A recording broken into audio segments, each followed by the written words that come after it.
Do we want an actual recap? Please, Essie, please. Okay.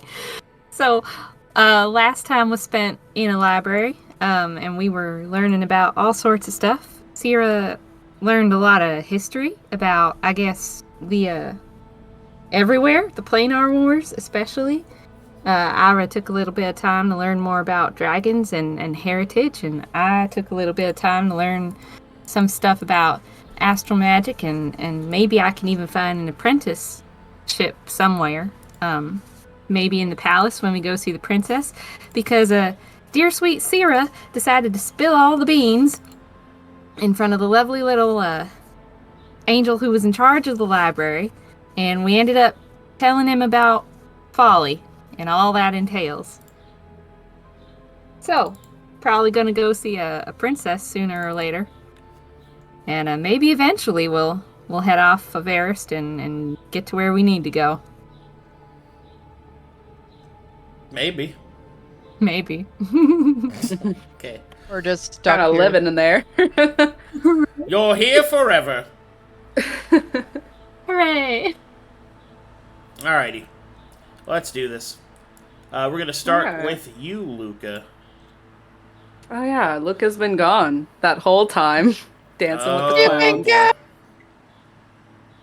Don't worry, guys. He's getting us a clown car to add to the ship. I really want a landmobile that we can like off-road on van. That's a clown car. Oh, please! All of us could fit in there. Yeah, well, I mean, like all of us, including the familiars, like I know! classic clown car style, Oh my right? god! Golden beer. Imagine Golden Bear trying to get in there. His dragon head just hanging out the window as we zoom down a mountain. Like a dog. Yes! How would that be possible if the car is just very low down? Like, wouldn't his head be dragging on the ground? Like, Magic! We get him a sky, a Magic, moonroof. that's how. We got the sunroof. Oh, it said. oh, we got a sunroof.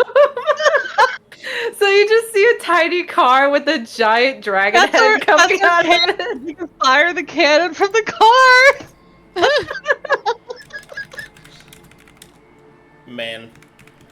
If You it's, can tell we're excited. if it's anything that's not a clown car, I will be disappointed. Okay, well, it's not a clown car, so... Boo! So, Hey, Is it don't close Foundry. is it clown tits where the nipples are just the big noses that honk? What? You know, like Perfectly No, I reasonable don't. request, I don't know.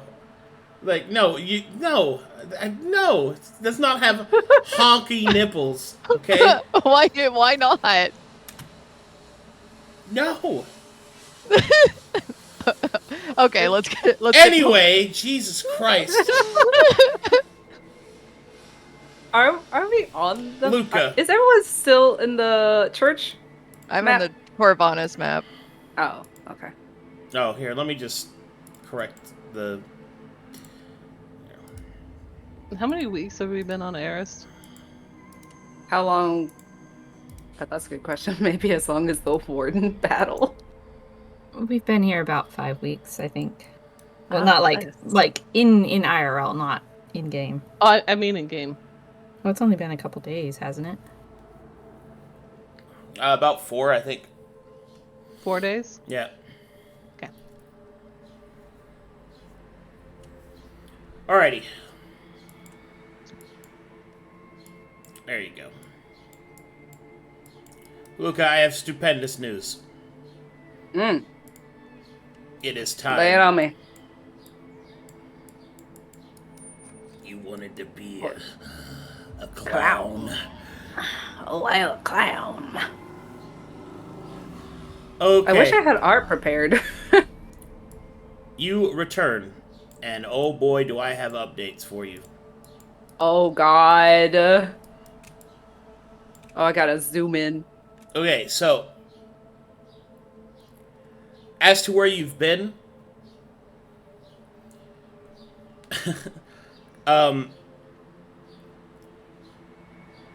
it's kind of like clown college.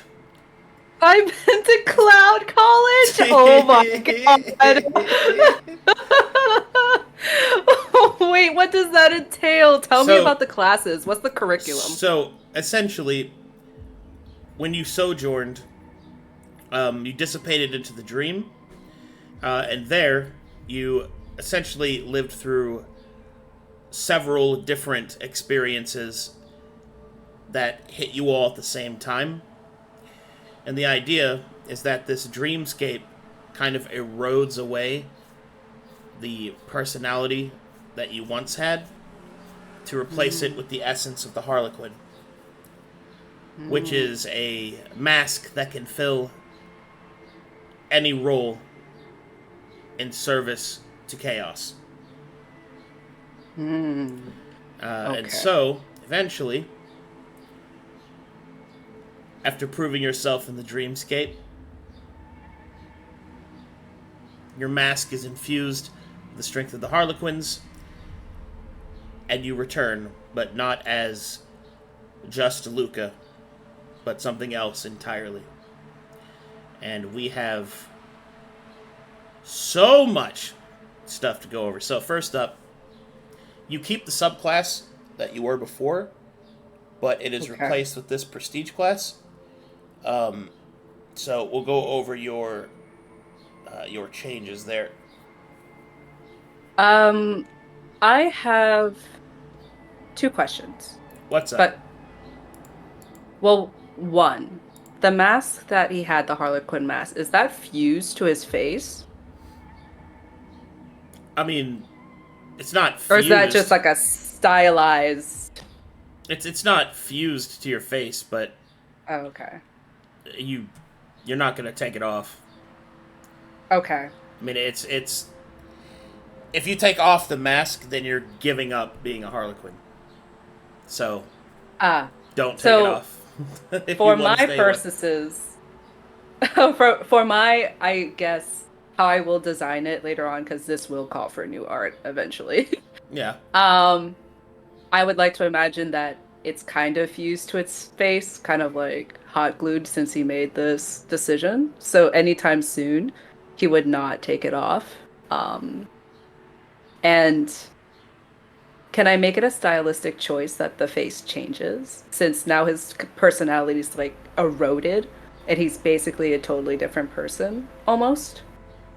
So like if he has different emotions, I can change the face for it to be happy or sad. Like something fun. I don't know. I'm just trying to be fun with it. Yeah, you can do that. It doesn't really matter.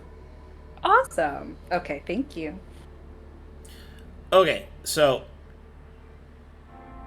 anyway, upon your return with the mask infused, you now are an agent of chaos. So a couple of things. Number one, your alignment automatically switches to chaos. Your choice of any kind of chaos. Neutral, good, or evil. Doesn't really matter. But it stays chaos for as long as you're a Harlequin. Okay. It's chaos. I'm also on the Corvallis map. God, why is it?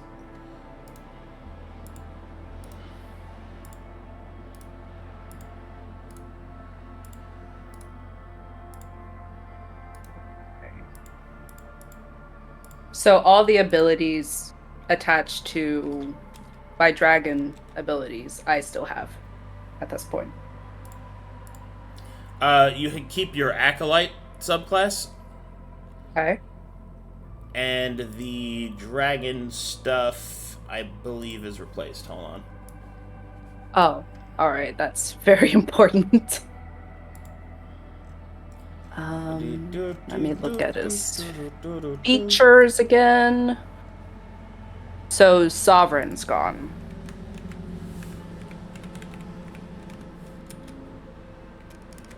Hold on. Okay. So Acolyte, subclass, Prestige.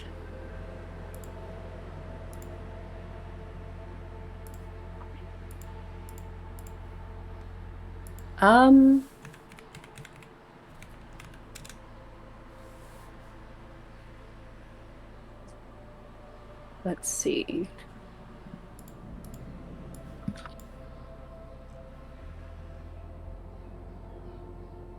Do you hear me typing, by the way? I don't know if that's being picked up on my... Okay.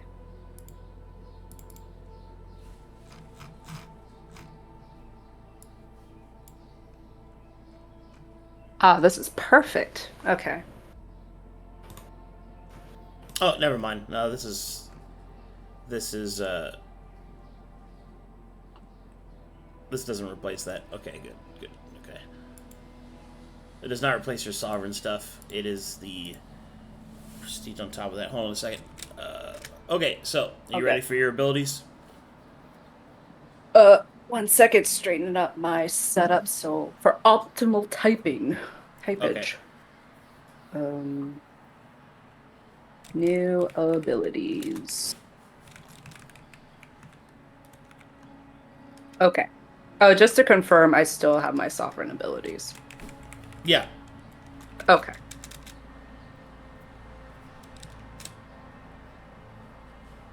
All right, ready. All right, you get 3 abilities to start off with. Mm-hmm. The first is Chaos Rainzz. Okay. Excuse me? Reigns. Yeah, I know. Excuse me. I see what you did there. Yeah.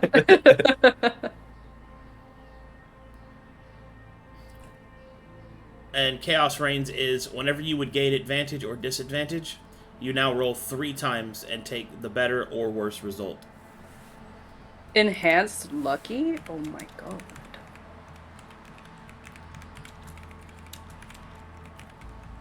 Whenever you would roll 4. Can I have this placed in notes too? Yeah, we'll put it in there. I'm just... Okay. Next up is Veins of Rapture. Veins of Rapture. Yeah, so Veins of Rapture is that you're able to see ley lines on the battlefield as well as in regular play, and you can now manipulate these concentrated points of chaos to various effects. Out of combat, it lets you essentially read the chaos of an area, which gives you a randomized boon.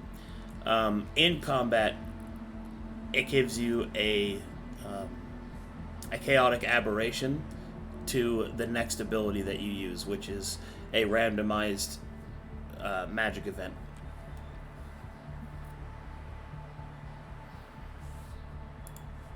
Okay. Magical event. Okay.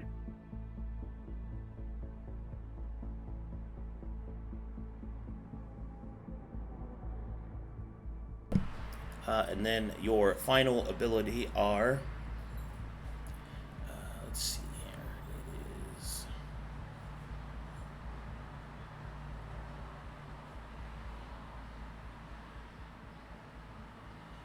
Gaze of the Macabre.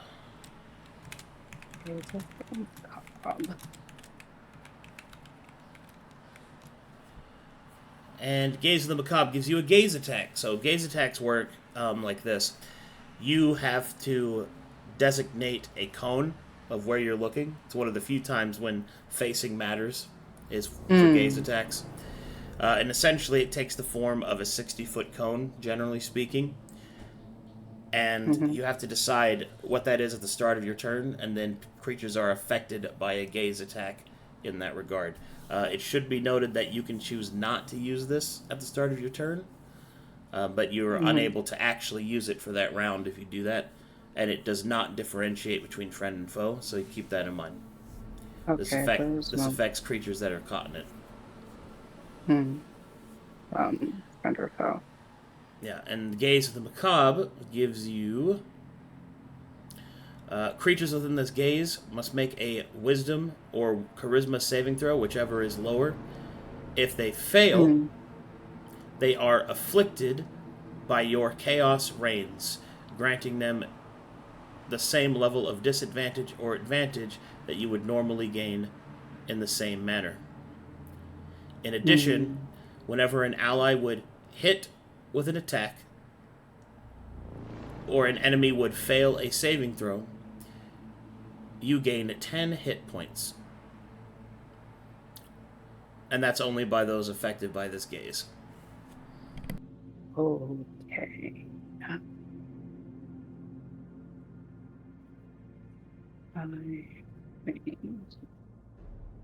Okay. Is that a magic effect? It is a supernatural effect. Yeah. Okay.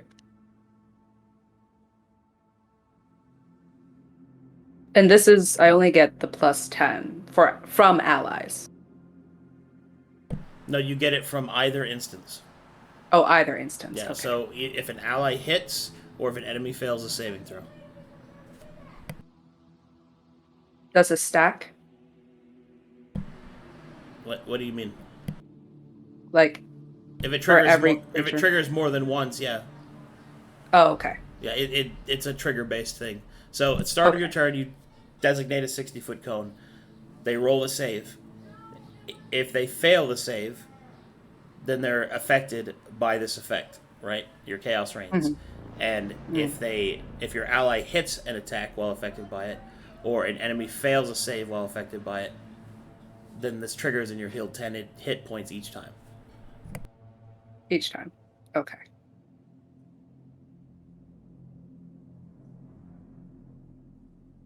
And the DC of the saving throw is 10 plus your character level.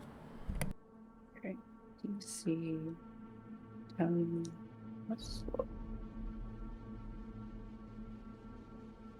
Okay. Got it.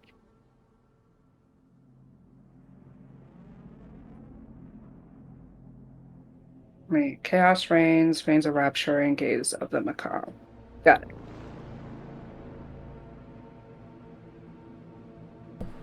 Okay. Also, you have your mask on now, and it's always functioning. That's the only aspect you can't turn off, by the way, is your Chaos Sight. So. Okay. So now I can always see kind of behind the veil of what's happening in the current world, so to speak. Yeah. Okay.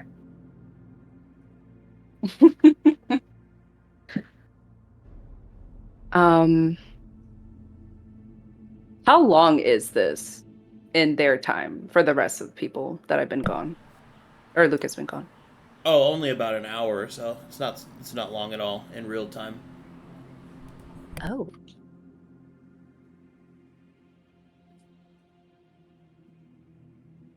So, with these new abilities, is there something more that I would get if we reach level 8?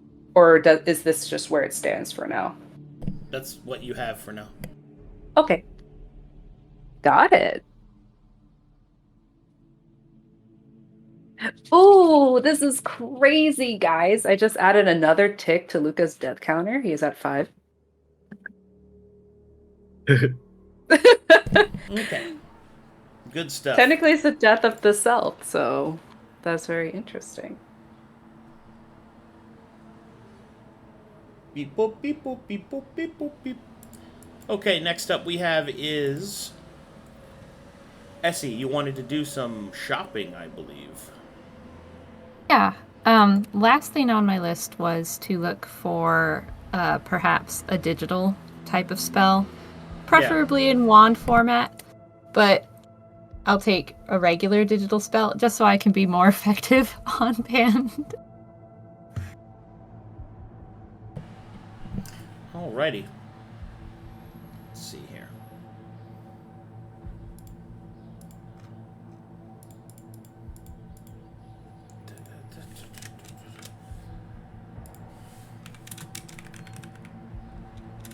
We're going to a nerd store. Sera would 1,000,000% want to go with her. Alrighty. Well, assuming we left the library together, sure, come with me.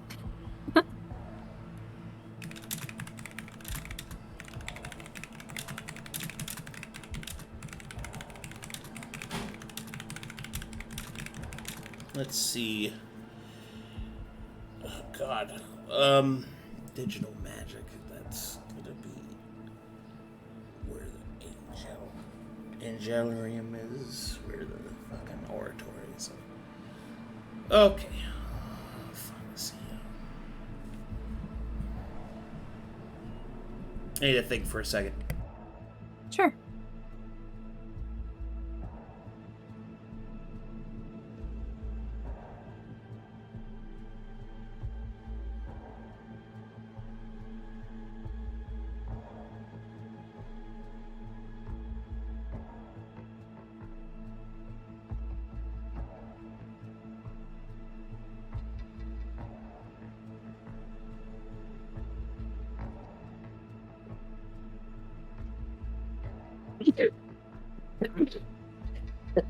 Bless you, whoever sneezed. Sorry, I did. Yeah, I mute.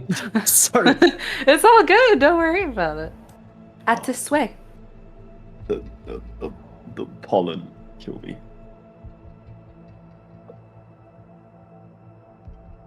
Thank you. I will copy and paste that. Okay, here we go. So that means we got some shopping to do. Alright, so who's going with you? Just you and Sera? Did Effie want to come? I have no idea where I'm at right now in the timeline of things. Well, while they were off doing their thing, you would have went and sold the other angel that you had. So you'd be in the area because they're going to the same spot. I have a question about that, but I don't want to derail. I guess I'll just go with them. Well, what's your question? When we talked about Tits McGee, Yeah. way back when we first got on Arist, Yeah. I think Lolly asked what like the minimum amount we would get for it, and it was different. So I just didn't know if they're like bartering with me and I'm getting other stuff on top of the gold amount. I just randomly, I rolled to resolve it because you wanted it done off stream. So I just rolled for myself. All right.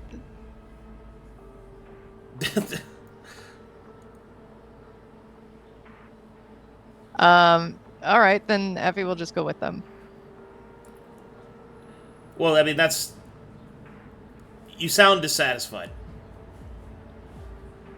I was just curious because when we talked about it, you said if it went to market, it would be around 100K minimum and up from there depending on the rolls. Yeah, depending on the rolls. And I rolled terribly, so you got not a lot for it. All right, works for me.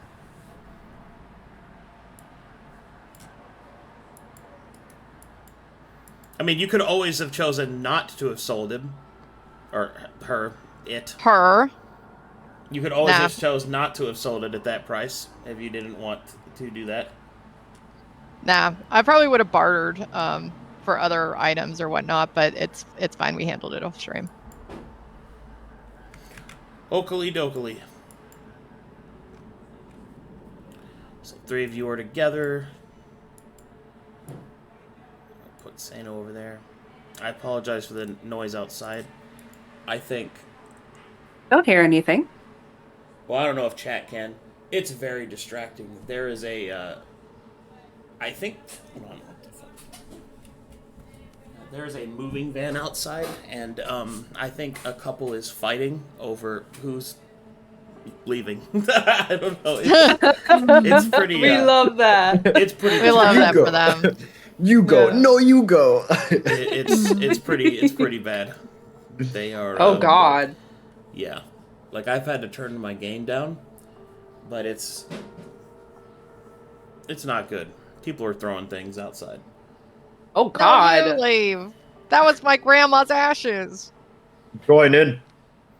Gosh. I love watching French people argue because they're so loud about it, but in an oddly polite way.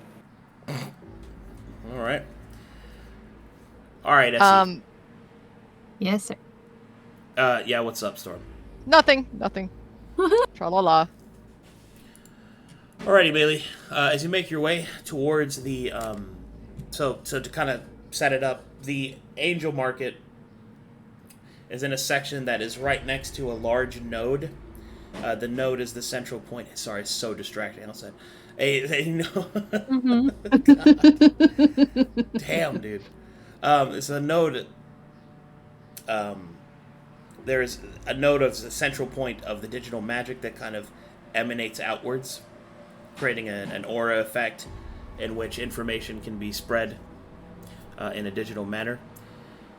It is in that center point that you run into a very rare form of magic, which is technomancers, which are essentially wizards that have dedicated themselves to the use of digital magic, even though technically digital magic isn't actual magic.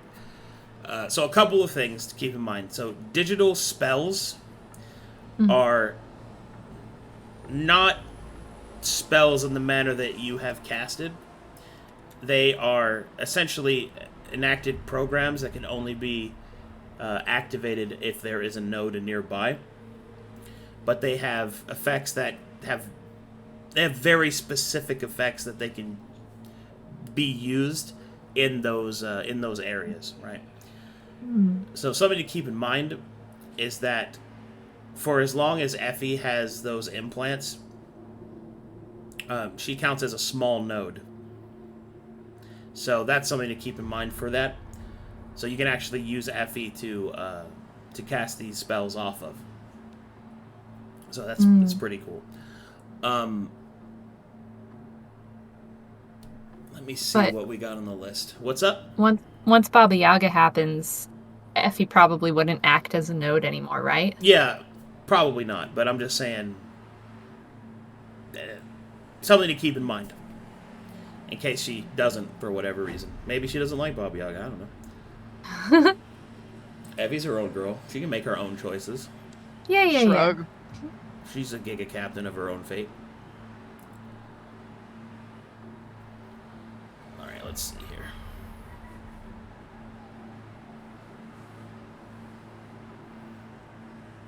If you need some time, I can do some small role play with Sera. Sure, if you want to do some roleplay, go ahead. All right. Hey, Sera. She'll whisper back over Maelie's head. Hey. I'd envisioned they were like walking to the market together and hanging back behind Maelie for a little bit. Oh, she'll whisper behind Maelie's head. Hey. Hey, so, while you guys were fucking nerding out and shit, right? Oh, he was really hot, Effie. He was kind of hot. Okay, I can understand the appeal, ghost dicks and all. What? She'll just nod vigorously.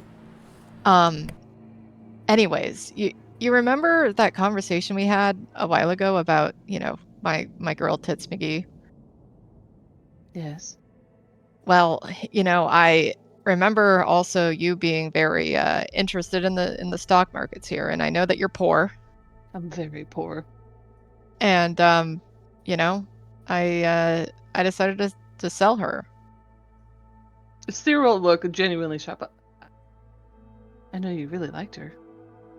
Yeah, I did, and I was hoping to have her, as a part of me, being able to plug her in, jack her into myself, and jack her off, But seeing as the Rexus Federation is unfortunately a bunch of eugenic men and women, I don't know if that quite jives with my objective. So I don't think that that's going to be possible, and I think I think we can use the money. How much you get? The auction didn't go very well. Was not in my favor. Obviously, Secalcuse's presence isn't very good on Arist. I got 35K. Hey, that's more than zero. It is more than zero, and I have a proposal for you, Sera. I like proposals. Are we dealing? We're dealing. She gets really excited. Ooh, okay. What's your opening offer? So, this is my opening and probably final offer. I will give you the full 35,000 gold to invest into the stock market with a contingency of whatever comes out of that stock market that seems applicable to myself, that I'm able to get.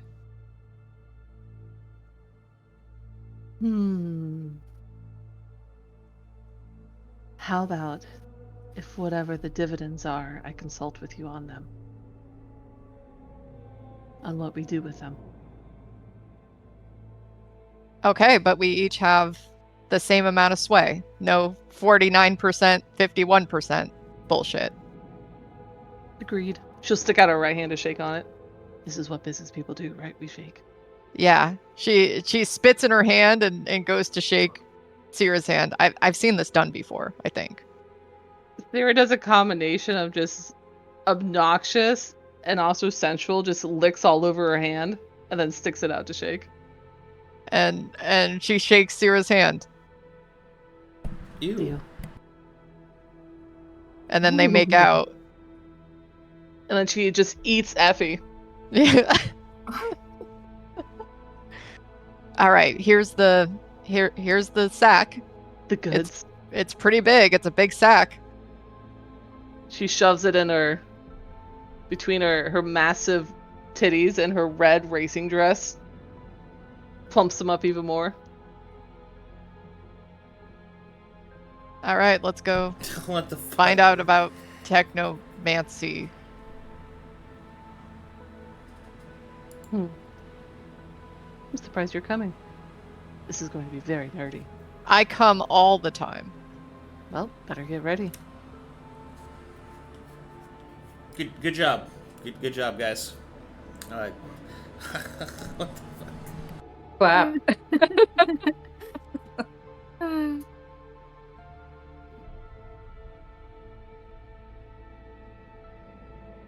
All right, so as you make your way towards the center of this node, you can see that there is not really a library or archive. Instead, there is a kind of like an opening in the side of it, in which there seems to be a shopkeeper of some kind behind it. At least that's what it looks like as you approach. The first thing you notice is that this human, which you think that's what they are, seems to have very large jowls, a big, thick set of glasses, poorly manicured hair and nails, and as you approach, it seems that they're reading something.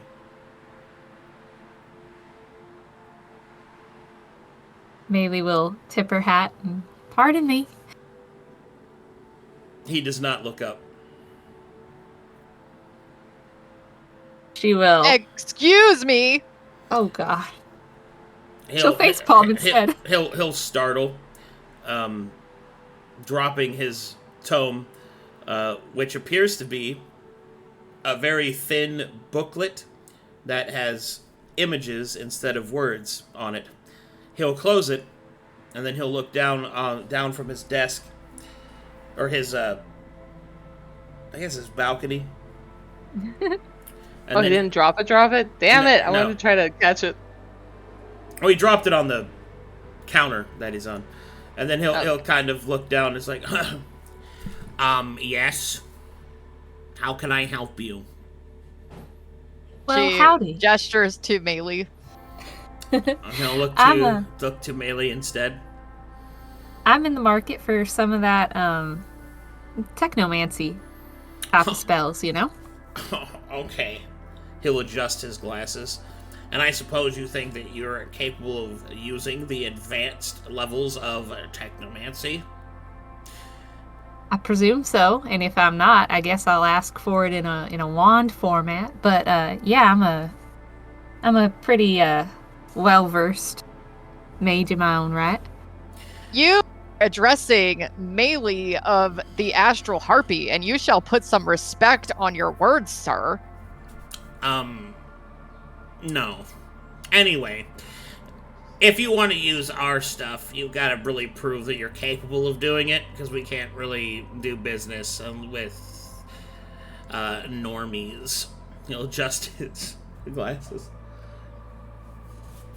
Okay, so what do I need to do to prove it? Well, I guess What kind of magics do you know? Well, pretty good at some astral stuff. A lot of evocation. Sometimes, You know astral spells? Yeah, a couple of them. Okay. Well, let me see it. All right. So she'll cast her mage armor. Alright, when you cast your astral mage armor and it kind of flows around you, completing the outfit, you will hear the man creature make some kind of laugh of shock and choking on his own spittle. That's an authentic astral spell! He'll start adjusting his glasses rapidly, jamming them into his forehead. Well, Yeah. I'm so sorry. I didn't realize I was dealing with somebody worth speaking to. My name is Charles. Welcome to the Node. We have all sorts of things for sale. Here, let me show you. Thank you, Mr. Charles. He'll put his not comic book away. Alright. Knowledgeist. I'll reach behind his counter. He'll pull on a switch. And you'll see behind him there are racks of, well, all kinds of different stuff. Random bits and bobs, which Effie would recognize as different pieces of convalescence kits. Deconstructed, reconstructed, all sorts of stuff like that. You'll also see scrolls that are suspended that have kind of like the same technology wrapped around their edges. Almost like the scroll case is made out of the same material of the convalescence kit. Mm-hmm. And you see that there are 3 of those scrolls. Excited, he will pull them down, and he will go, our stock's a little low right now, but we should have a lot more access, probably after the festival. That's when we get our next shipment. But what I have here are 3 very, very potent digital spells I think you might be interested in. Also, although we don't have any of the astral magics, we would be willing to offer you a premium for the knowledge of them. Oh, and what all does that entail? Oh, a trade, if you will.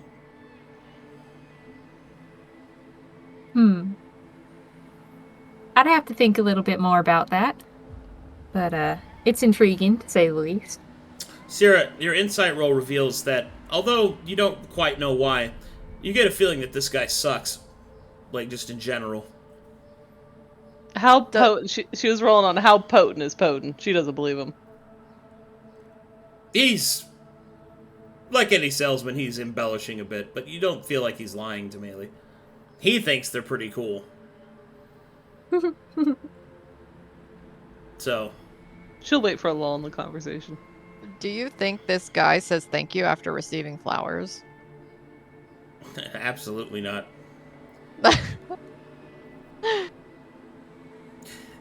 Maelie, the 3 scrolls he will offer, he'll just go right into it. The first one is called Automatica Invoke.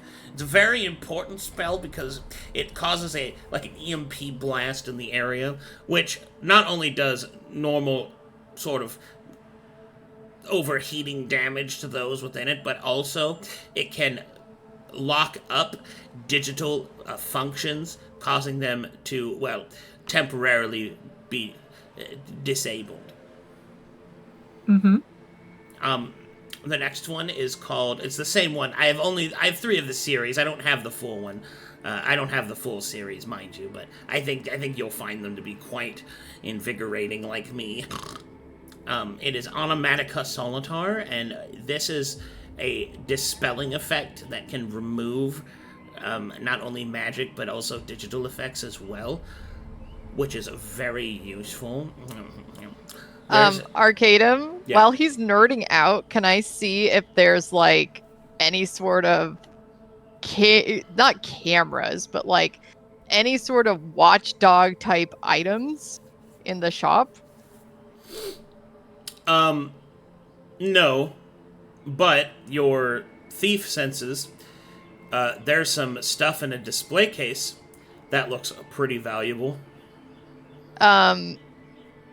Yeah, while he's distracted, I will be like perusing and try and swipe something. Okay.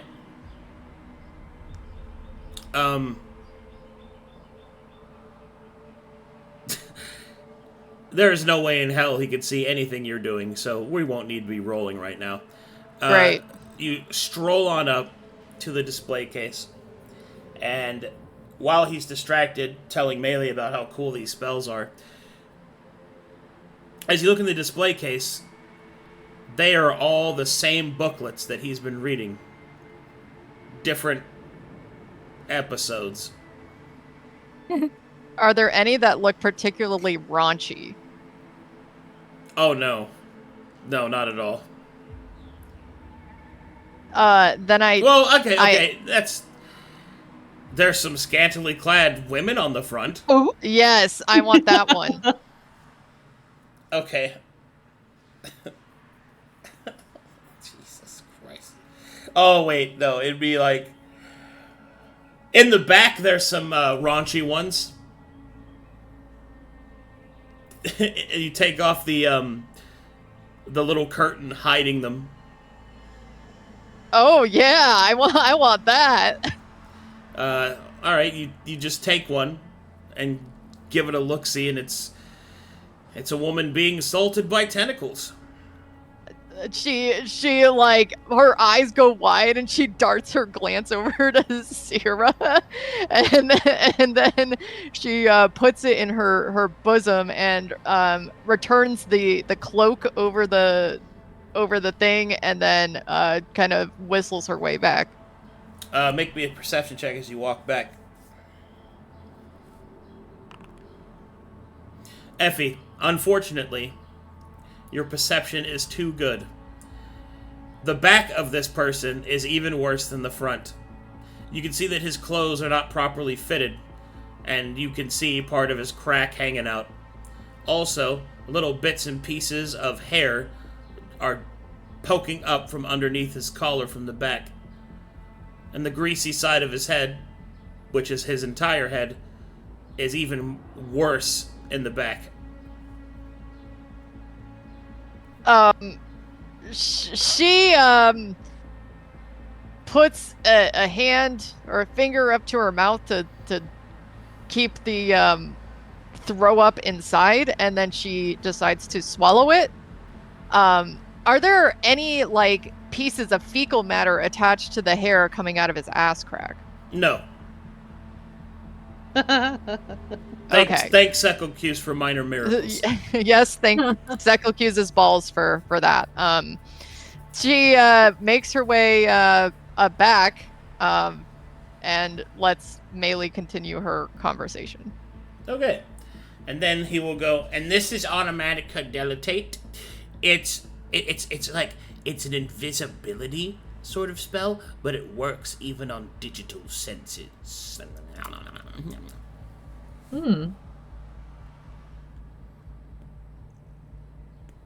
Aren't they awesome? those do sound mighty potent, I think was the word you said, right?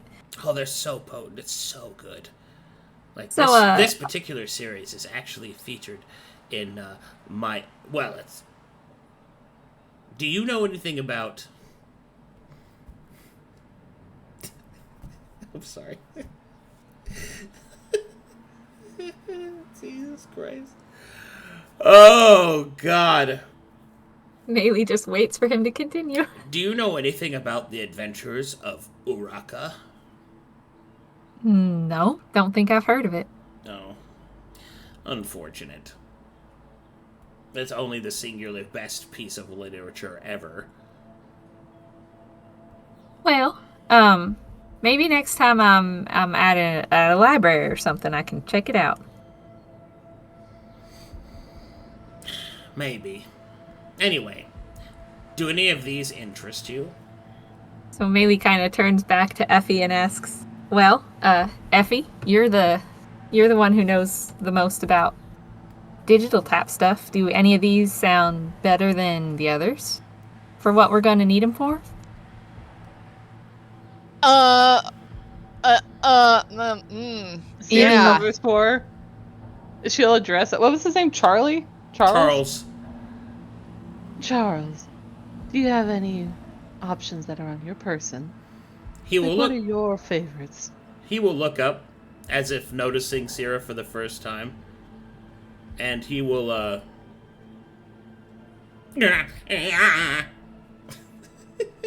She'll move forward, tits first. Effie will twirl her finger around one of Sera's tentacles and look directly at Charles. Oh God. Yeah, like that. All right. Let's do this. Yeah, Charles, do you have anything on your person? What are you looking for? Sweats. What are your favorites?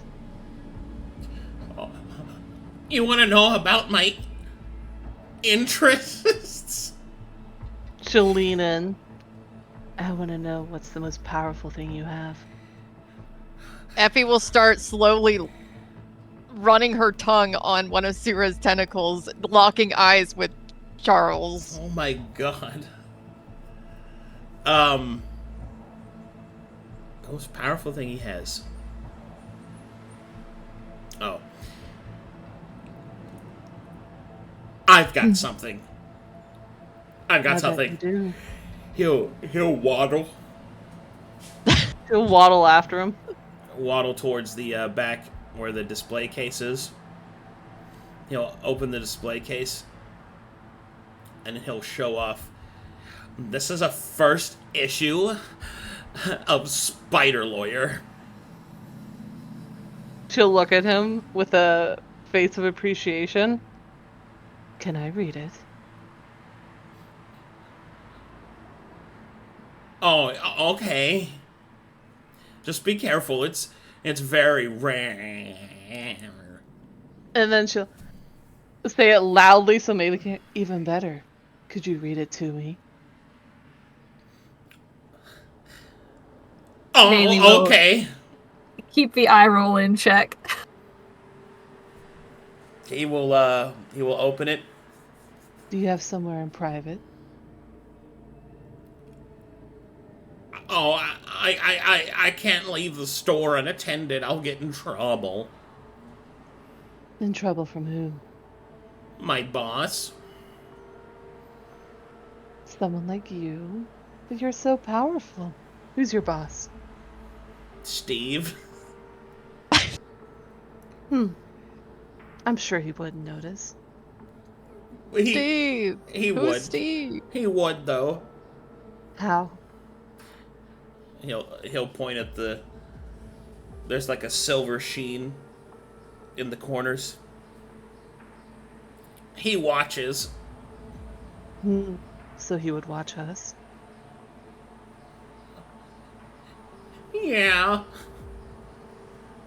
Would you like that? No. I'll get in trouble. Do you want me to disable them? No, I'll get in even more trouble. Sera, do you mind if I, try and make a purchase before all this? All right. Thank you. Do you have any advice on which one sounds best for the team? Is she asking Charles or Sera? Sera. Oh. She'll turn away from Charles like he's nothing. The dispel sounded the best. Charles The one is who...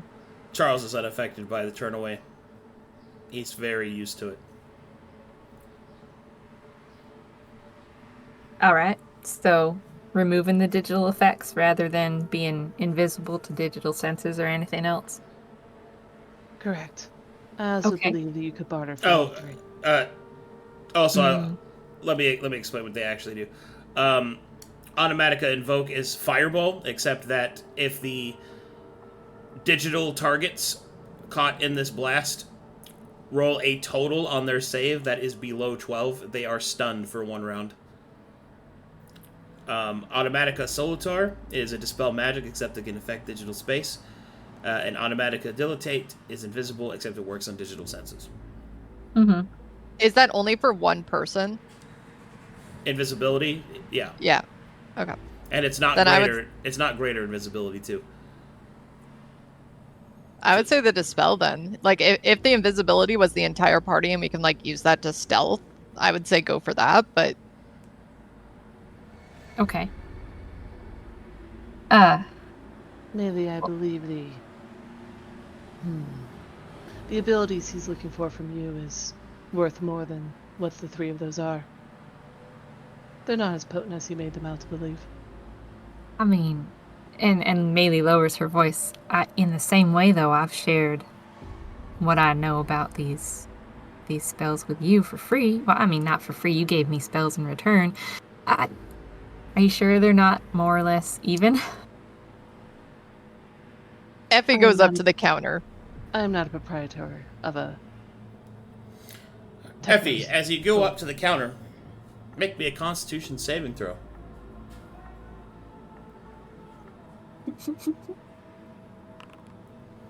Unfortunately, you and Sera's antics have made this man sweat profusely. Globules of grease have stained his clothing. Effie heaves a little bit but catches it in her throat and swallows it back down. She puts her elbow on the table or on the counter, right? Mm-hmm. Kind of propping her boobies up onto the counter and then resting her chin in her hand, and she stares directly at Charles. How much is it for one of these? It's dependent upon its potency level, which is depicted by the spell that it's base of. But essentially, it's... Oh, hold on. I didn't go on. Am I boring you, Charles? And she kind of jiggles a little bit. He will continue to sweat, and then he'll say, the Invoke and Solitar are more expensive than the Dilatate.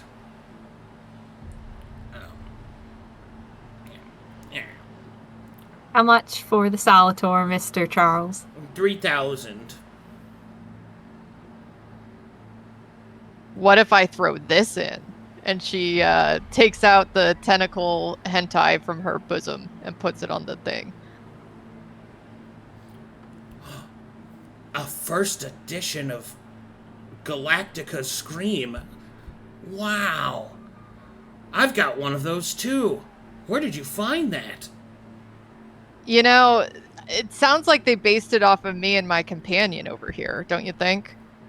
Well, I mean, Galactica's a lot prettier than you. Sometimes it's up to artist's interpretation, you know? Yeah, that's true. Unfortunately, the girls on these pages aren't real. Oh, they're real to me.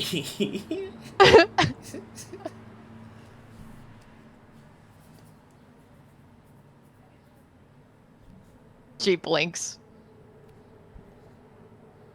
He blinks back, but kind of slower. If she has a question for him, she'll just sidle on up in the middle of telling Maelie about how Sera's different than him when it comes to bartering. Excuse me.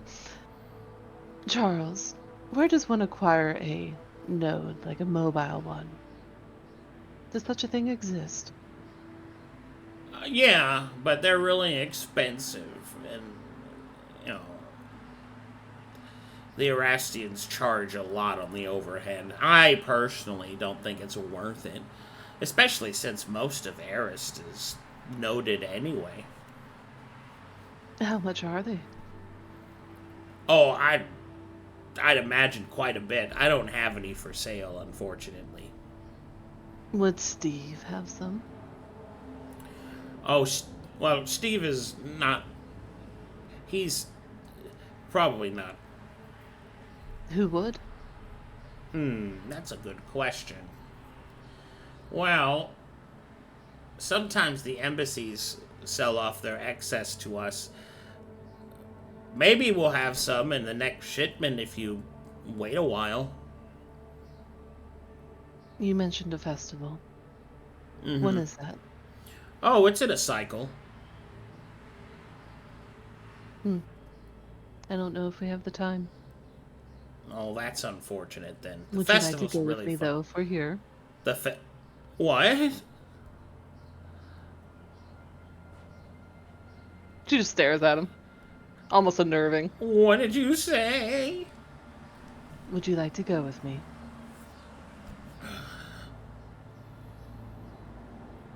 You mean like together? She'll never come back. Yes!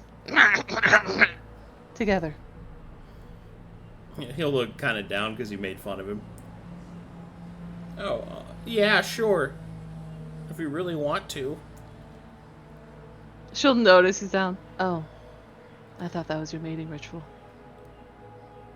Mating! They'll start. And then he'll look over and say, "Can she come too?" Pointing at Effie. She looks to Sera. We're a pair. Like I said, the book lit. Gestures. Okay. And he starts bleeding from his nose. Oh, let me get that for you. Gets one of Sera's vials from her Yes! and holds it up to his nose and encapsulates some of his blood in the vial. It takes a long time to drip in there. Yeah, she's committed. She's holding it. Her boobs are unusually close to him during this whole Which endeavor. causes him to sweat even more, and it's starting to get past your heroic level of resistance. Now She's- about those discounts. Steve will get mad at me if I give a discount, but I mean, I guess I could give like 10% maybe. I mean, that's how much I charge my boys. You think we're on the same level as your employees? Huh? No, I meant that's all I have the power to do. We'll take all three. All right. She glances at Sera. What? So, Maelie, these two have completely shoehorned themselves in to your wheeling and dealing. They have. I kind of nudged Sera. Sera, I don't have the budget for that. I don't think. Not all three of them. She'll just jiggle. She's so excited to be wheeling and dealing. Negotiating. Well, Charles, how much for all three? Is it a bundle discount? Well, it'd be 2,700 for Invoke and Solitar each, and Dilatate it'd be 1,800.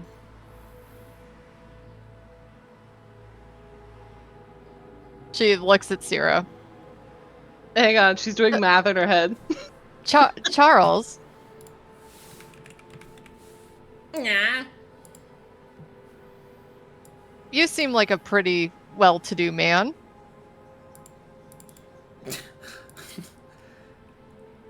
Deception check. For him? Yeah. Spear will assist. This is for Charles. Yes. Charles is making a deception check. No, Oh. you said he seems like one. No, he doesn't. Okay. Spear's got Omega Persuasion at this point. Go ahead. Okay, he believes you that you meant that. How does he respond? He will go, oh, thank you. How much? Okay, sorry.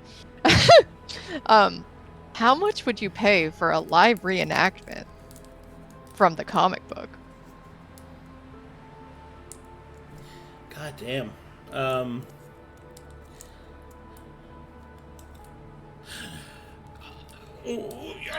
You can do that? She gestures to Sera. Only for you, Charles.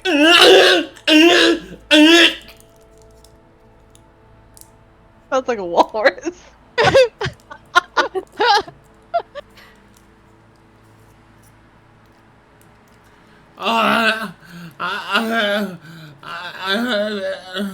How much? I'd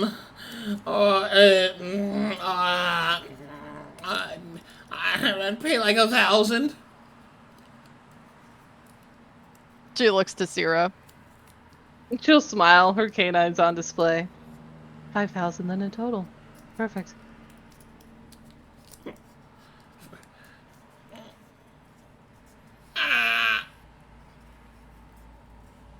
So, what's our final price then, Mr. Charles? 5,000, Maelie. 5,000. 5,000 sounds good. Yeah. Let me do a couple quick calculations.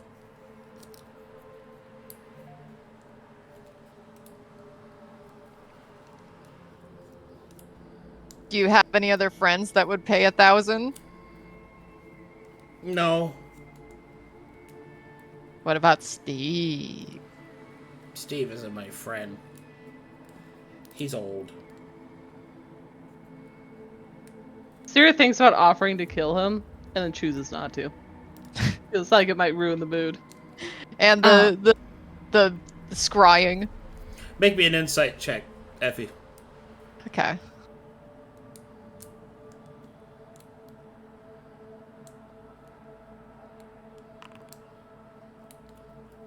Wow. When he answered no, it's because he has no friends. She she nods. Sagely, yes. No friends. No friends. Hey, Arcadum. Yeah. Do I happen to know how much my astral magic would be worth? Like, what a good market price might be if I tried to barter it? Well, I mean, it depends on who you're selling it to, but generally speaking, it goes off of spell level. Okay, so, like, if I gave away the secrets to my Star Mage armor, it would be just a little first level thing. It'd be 1,000 at base. Okay, more calculations. So that would make the total price 4,000, right? Yeah.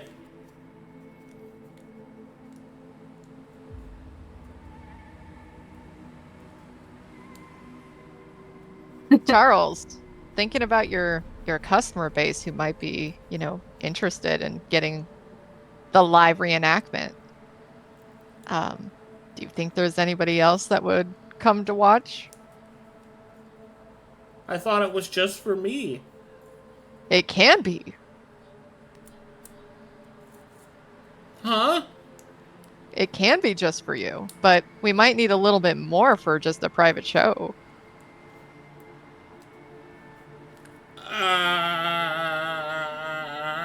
I don't know.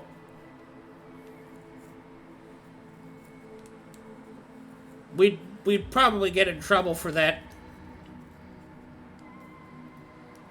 I don't care. I am trouble. She winks. Well, I don't want the Astrans to be mad at us. I'm sure we wouldn't want that either. Maelie pokes Effie in the back. At least we wouldn't be able to do it here. There's a district for that kind of stuff. She nods. Maelie has one more internal monologue question, please. All right. Because of what we just recently learned at the library last session about the, for lack of a better term, because I've forgotten what they're called, the Jedi Knights, the astral ones. Yeah. Would they be upset if I gave away spells like this as trade, as barter for other magics? Was that anywhere in what I may have researched or read about them?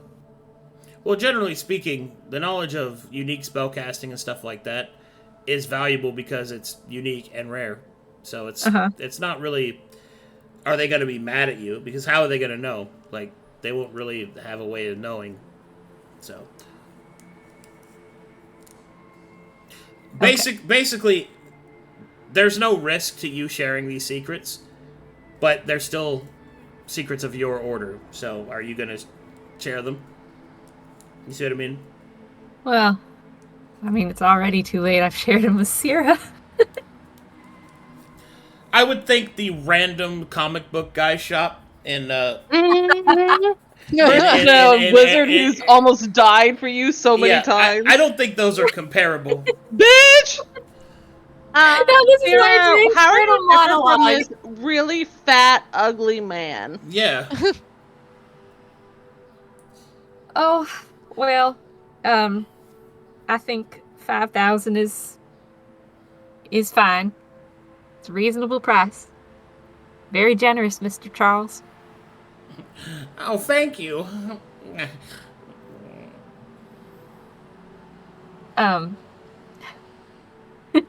So, when it comes to the rest of the things I want to buy, is that, like, stuff that I can buy all here, or do we just, like, go to other stores and get it? To buy what? Like, other things. Wands and horseshoes and so on and so forth. No, he does not sell any. He does not sell horseshoes. No.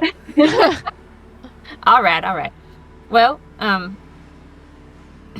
ladies, I'm ready. If y'all are to finalize the purchase. We'll be in touch, Charles, about the show. Okay. What's your address, Charles? Write it down for me. Oh, it's here. I live here. In the back? Oh no, underneath. I live in this. I live in the basement. I can't wait to see your basement. I'll clean it up. And she slides over the first edition comic book on the house. Wow, you're so kind and generous.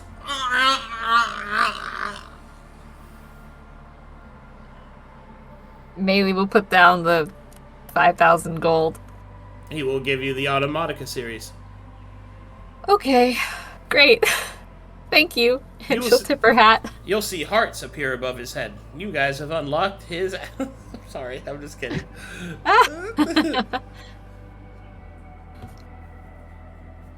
She'll pick up the spells and pocket them and leave. Alright, so you guys leave Charles at the node? Yes. We leave Charles at the node. Okay. He will spend the remainder of his day daydreaming about a future with those two. Maybe he was wrong about himself. Maybe he is worth something. He can't wait to see you later. Getting excited to physically eat him and devour his soul. Oh, good. Maelie kind of glances at Sera. She just slithers along, looking very proud of herself. Quite pleased. Yes, thank you for your help bartering. Now, if you guys don't mind, I want to stop and get some wands, a holster, horseshoes, other gifts and trinkets. kind We of blushes sold our at the last bodies one. for you. We sold our bodies for you. I mean, you didn't have to. I wasn't asking you to. Yeah, but you're kind of poor. I am not. What is this with everyone saying I'm poor? I've got more money now than I've ever had before in my life. By my calculation, Maelie, we saved you 3,000 gold. When you say that, Maelie, you feel a cold sweat on the back of your neck as we pan the camera to Irha with Goldenveer screaming into his head. Continue. I get this feeling, though, that after my shopping spree, I will be closer to being, well, more like my usual self. Poor again, as it were. I mean, I'll still have money. I'm actually doing real good on saving, but I'm going to come pretty close to spending it all if what I've got written down in my calculations is correct. At least we saved you 3,000 gold so you can buy more stuff. Yes, thank you. Sera will hold up her right hand for a high five. This is what we do, right? This is what good people do. She'll hold up her right hand. Yeah, good people help each other. Maelie will high five. Effie, that was great. I'm so proud of you. Yeah, I'm proud of you. All right, should we help her barter the next place? Oh gosh. Yes. I need the stock market. Okay, so you guys...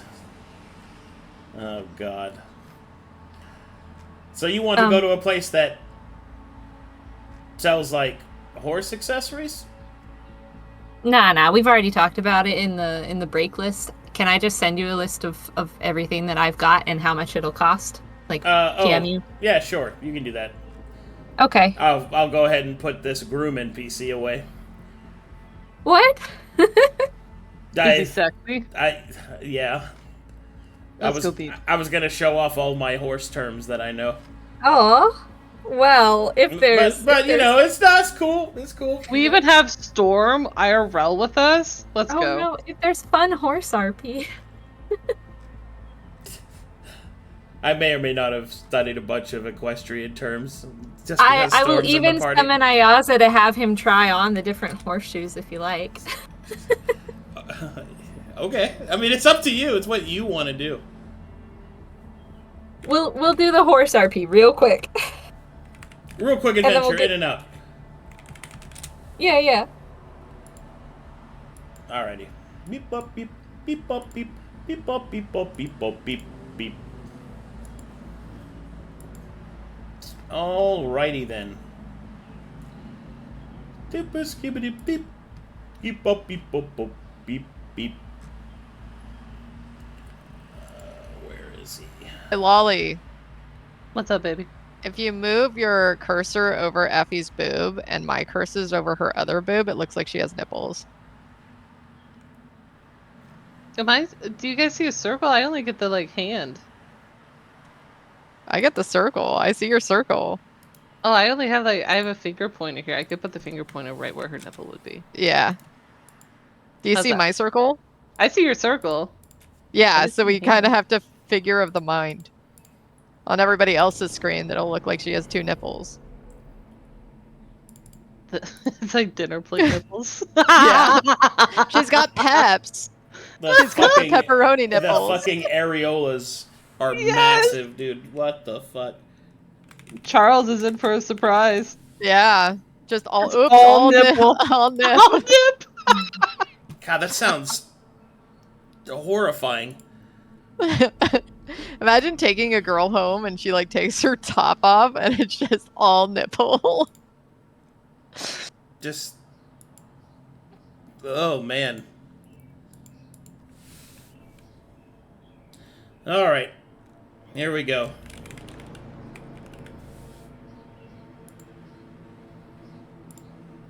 Oh, God. Okay, I had to get this voice right. Where is the... There it is. I can't wait to be seduced, IRL. And my nipples? By a stable man. I find, my ideal stable man has a 9-to-5 job and a 401k. And, actually has a relationship with his parents. Go Mine on. was a Guatemalan I was with in my 20s. He was Showed them stable. smell like horses. You know, goes and sees a therapist, gets a prostate exam. Go on. In this joke, Storm is using stable with its other meaning. Uh-huh. All right. So, eventually, whilst traveling and walking through the markets, you will come across a section where there's all sorts of animals moving in and out. There's essentially a exotic meat market. There's a more or less a giant like pet slash mount store slash like auction. Take me there. And then you can stop. You can see, and you can see that there's all sorts of different shops and things like that. But you are able to see that there's a pretty large sign that says Astral Groom. I think we're finding you a husband, Maelie, What? because it says There's a pet groom. auction. There's a pet auction. I'll be back. Bye. Good luck. Have fun. I don't. Funny joke, Effie. Haha. She shrugs, not knowing what the other meaning might be. Maelie takes the time to summon Ayaza. Groom is a term meaning someone who works with horses. Oh, I didn't think wow. Charles followed us. He's been waddling after us. Ladies. Oh, ladies. Hello, ladies. Hello. All right, and there's Ayaza. Yay, thank you. Clap, clap, clap, clap, clap, clap, clap, clap.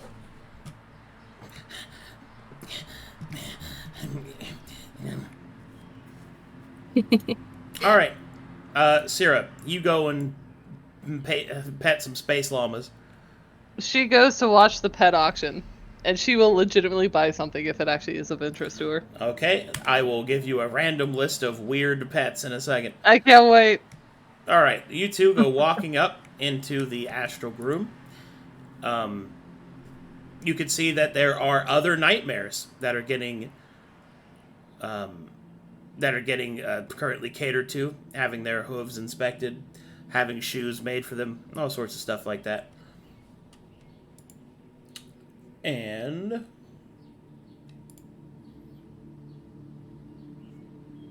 beep beep boop beep beep boop beep boop boop. As you approach, you will see that this man comes out to greet you.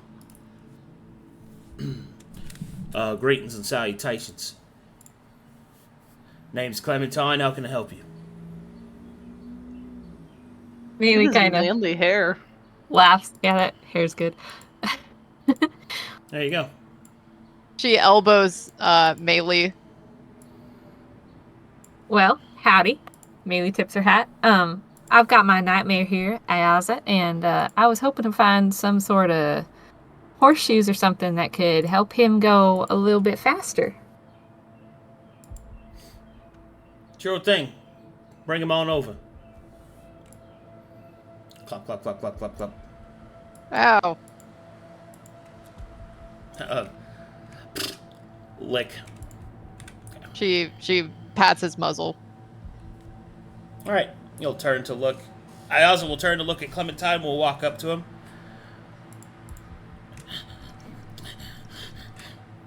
You're, Is he sick? Nah, this is how he normally is. Really? All right. And he'll start to take a closer look at Ayaza.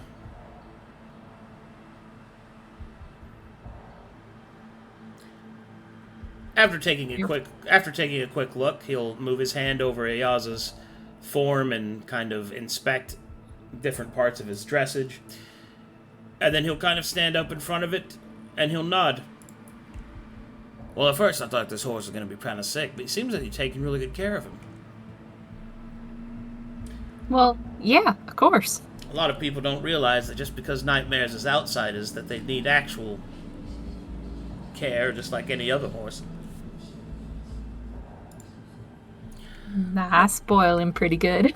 My question is, though, have you thought to making any improvements? Like what? Well, I've got some saddles. I've got some guards, barding as well, if you ever considered anything like that.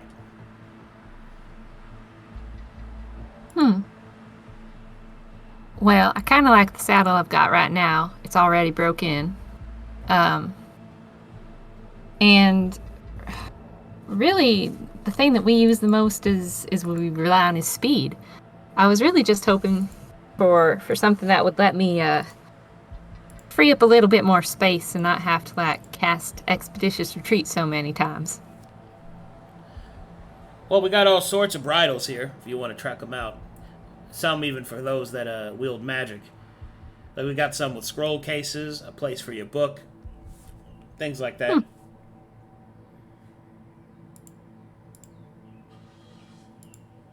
Sure, I'm happy to look.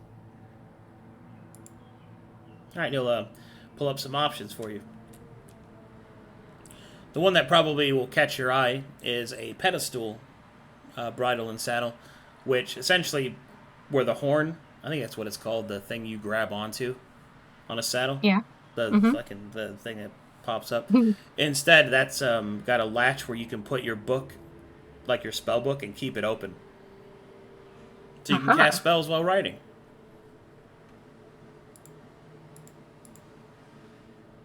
Huh. But I already do that.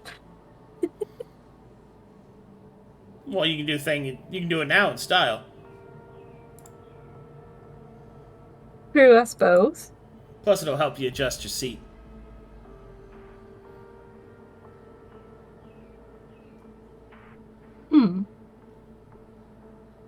Certainly something to consider.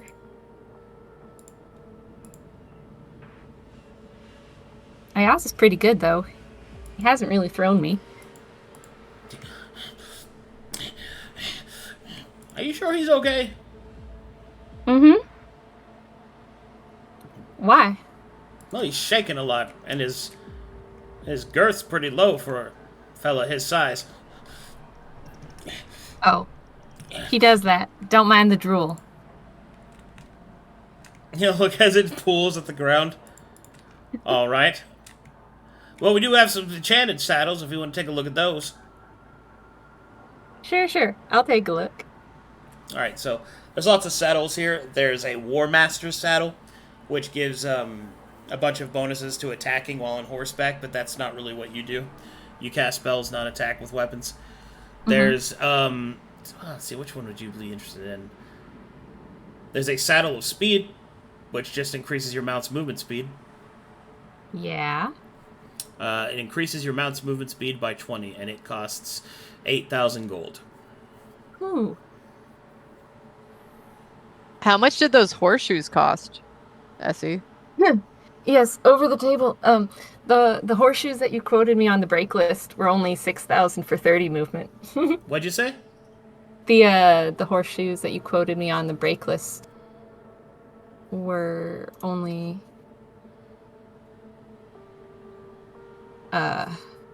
6,000 for 30 feet of movement. Well, yes, but the saddle stacks with that. Oh, interesting. Ooh. Is it part of a gear set? Ooh. I know, right? Pieces. 50 extra feet of movement's not bad. But 8,000 gold is a little more than what I had budgeted. Especially since I spent 5,000 on digital spells. She'll look at Clementine and say, wow, this is mighty tempting. He'll nod. He'll also, he'll take an apple. Actually, would they have apples? Let me think about that. something that looks like an apple, and when we'll hand it over to Ayaza, who will sniff it, kind of back up a little bit, and then he'll just kind of just snatch it from his hand. That's a good boy. Go ahead, take your time, take a look around. No worries.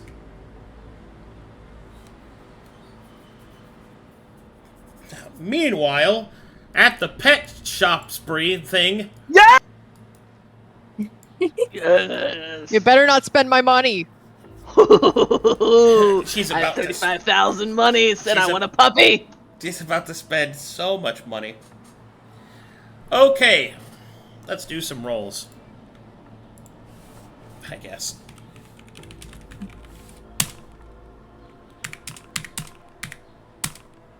They really want you to have 74. Yeah, I know, right?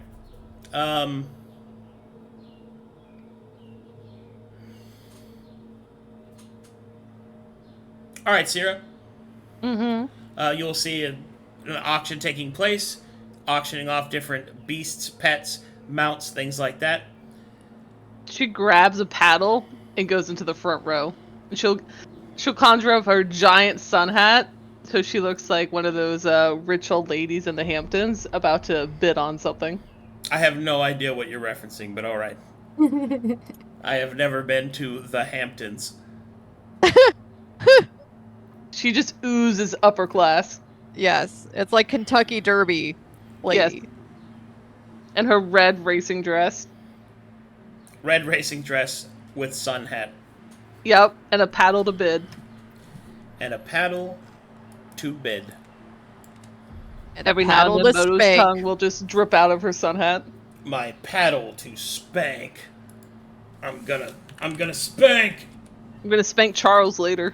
You're right. Oh god, please don't. Ooh. Oh.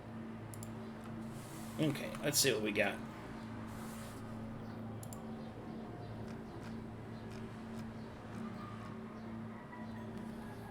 All white. The auctioneer will start bringing up different options, and then the first option that is being bid on is... You appear what a giant slug makes its way out onto the middle of the auction floor.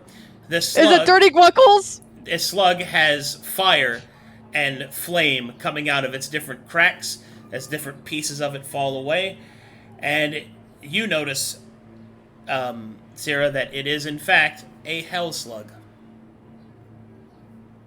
I don't really know what that means. It's a creature found in the hells. From Abaddon, right? Are these? Hey, sorry, let me clarify what I'm trying to ask. Are these just like true pets that have no capabilities beyond being a pet? This is a mount. Oh, okay, got it.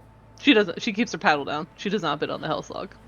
Okay, eventually, somebody it goes back and forth. Hey, we're gonna get it sold to the man from Abaddon, Dirty Guckles. And the Literally leers at who that is. And the snails start to go down the side.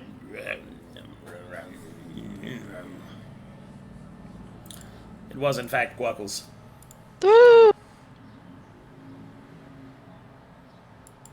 Okay.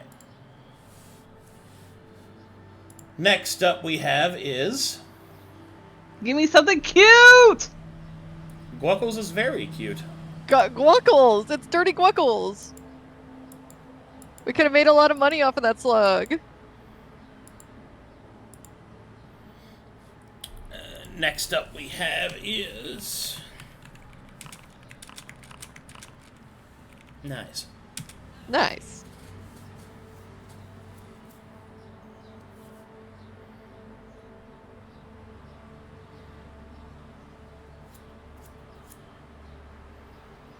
Oh, God. All right, the next creature that's brought out is in a cage. It's Chala. And as it's brought out, you can see that the cage is being bitten and scratched and smacked against. And the auctioneer starts going off. One premium, extremely rare goblin dog for sale. And you see that there is a dog goblin with big serrated teeth. Dog goblin. A Fantasy. doglin? I'm Googling what this could possibly look at. Wow, it's like a rat dog? Something like that. How old does it look? Like, is it a puppy? No. It's an old? It's an old feral dog that nobody wants. You can fix it.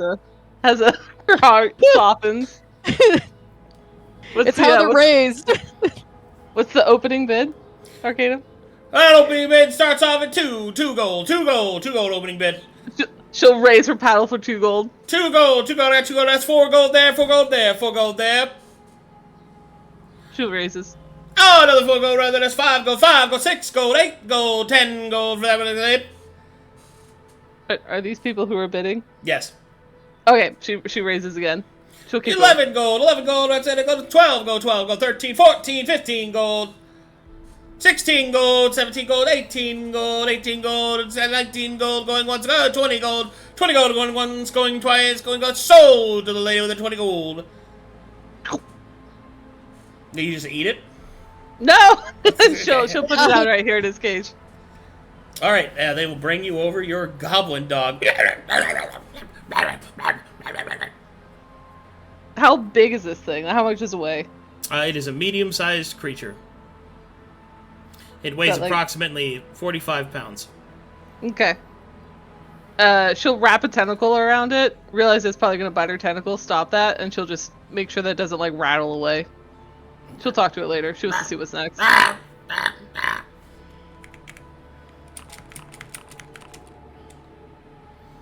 Oh my god. Not the 77.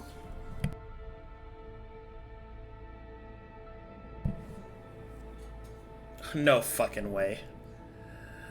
Oh no. Yes!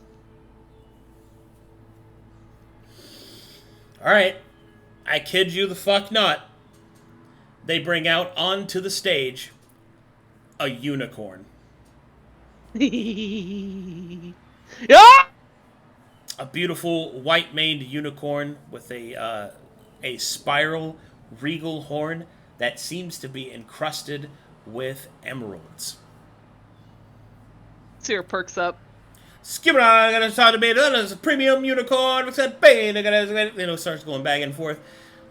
Bidding starts at 22,000 gold, 22,000 gold, 23,000 gold, 23,000 gold, 23, going once, going twice, going, 24,000 gold, as he points to somebody else.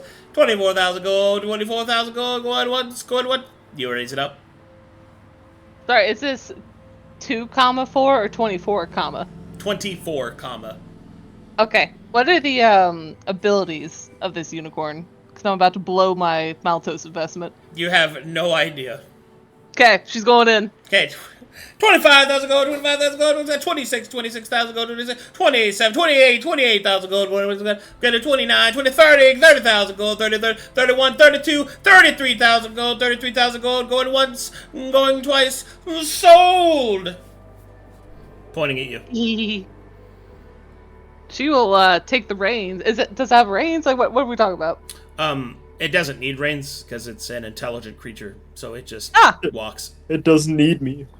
That's right, Rainzz. I'll say it again too.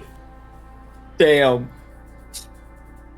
She is now broke, having blown the money that Effie gave her. You better not spend my money. Spends it on a unicorn. She will pick up her goblin cage. And she'll lead her goblin dog and her unicorn out like the proudest parent ever, as someone who just went to an animal shelter and adopted 10 dogs at once. And if tentacles could skip, she would be skipping. Yeah, I don't think you can skip with tentacles. She will do a weird hop. Yeah. Meanwhile, back in the astral groom. So, you want the saddle? Nah, I'm sorry. It's too expensive for me. I understand. This good guy looks like he can go fast enough anyway, isn't that right, boy? Well, I guess he did come in third place on those races, huh? No kidding! You came in third place? You're a good boy, ain't you? And then Effie and Maelie see Sera walk in with a fucking unicorn. Sera just slides in. Hello? Oh, full human. Guys. Look! Yeah, I see. Aren't they cute? She'll go, hello? At the unicorn. Oh. The unicorn, with quite intelligent eyes, will look upon Sera and Maelie. And then its horn will alight, and it will say... And it speaks with telepathy, not with spoken words, and it will say...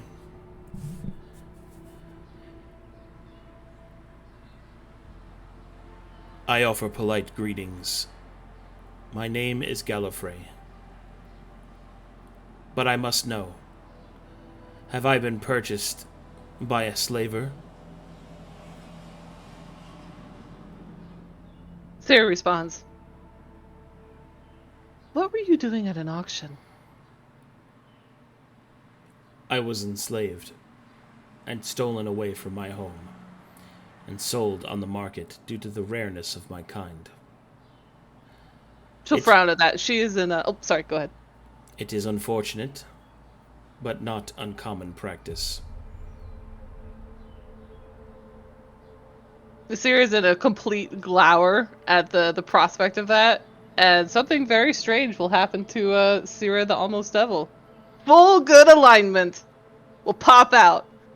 I am sorry to hear that. That is awful to hear. That someone would do that to another. To your kind.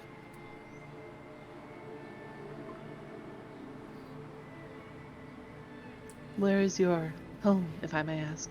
Perhaps we could take you to it.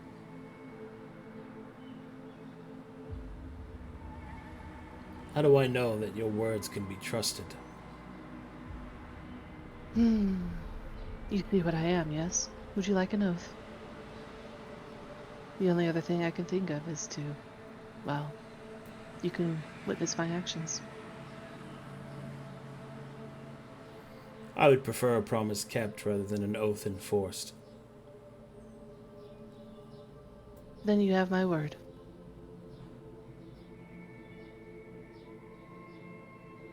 I will do what I can to return you to your home. Very well. She'll cock her head to the side, and just a teeny tiny bit of devil will come out. How would you feel if I ate your captors, pending what they are?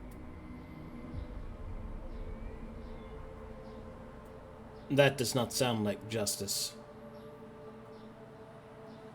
Besides, it is not illegal, even if it is deplorable. Such is the way of such things.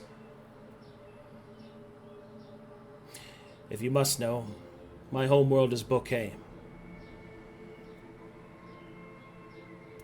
How do I spell that? It's a flower bouquet. Oh! So cute! Does she know where that is? Yeah, you guys have seen it on the space map. It's, I think, backtracking. Yep. It is an incredible amount of backtracking, but yeah. Where is it? Also- Like, what's it near? Luka? No, I'll show you where it is. Also, Effie's not able to hear any of this. No, you can. It speaks to everybody in the area with telepathy. It said it Oh. only looked at Maelie and Sera, so Effie's just kind of... Oh, okay.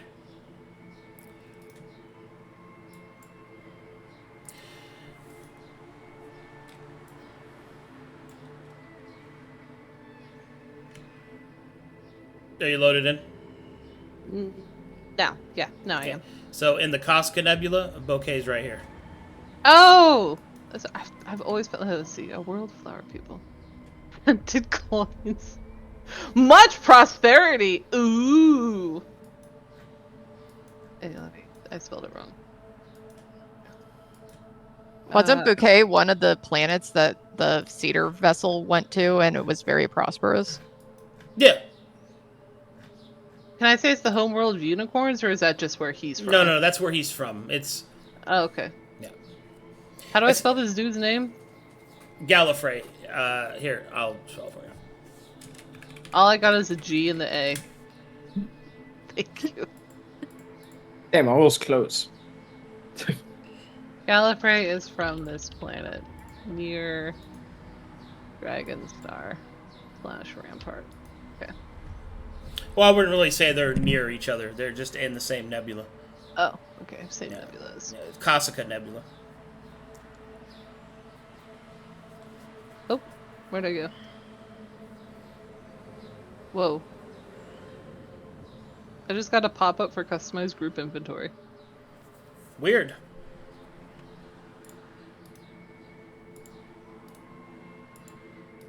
Okay.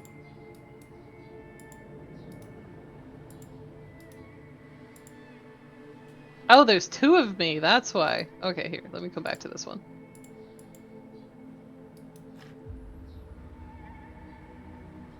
Oh, there's a second one somewhere? Yeah, top left. That's when she was chatting up demon boyfriends and girlfriends. Oh, yes. Of course.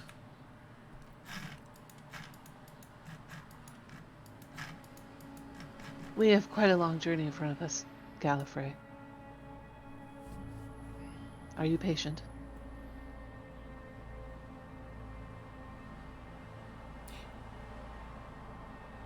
Gallifrey will respond with, "You have not actually answered my question. Am I a slave?" No. Very well. In that case, I wish to be released. How do I do that? Do I need to remove something from you? Gallifrey will gesture down towards the, there's like a bracelet around his leg. She'll do a weird tentacle squat. She'll look at it. How does she take it off? Just take it off. Okay, she removes it. He doesn't have hands, so he can't take it off. And you remove it.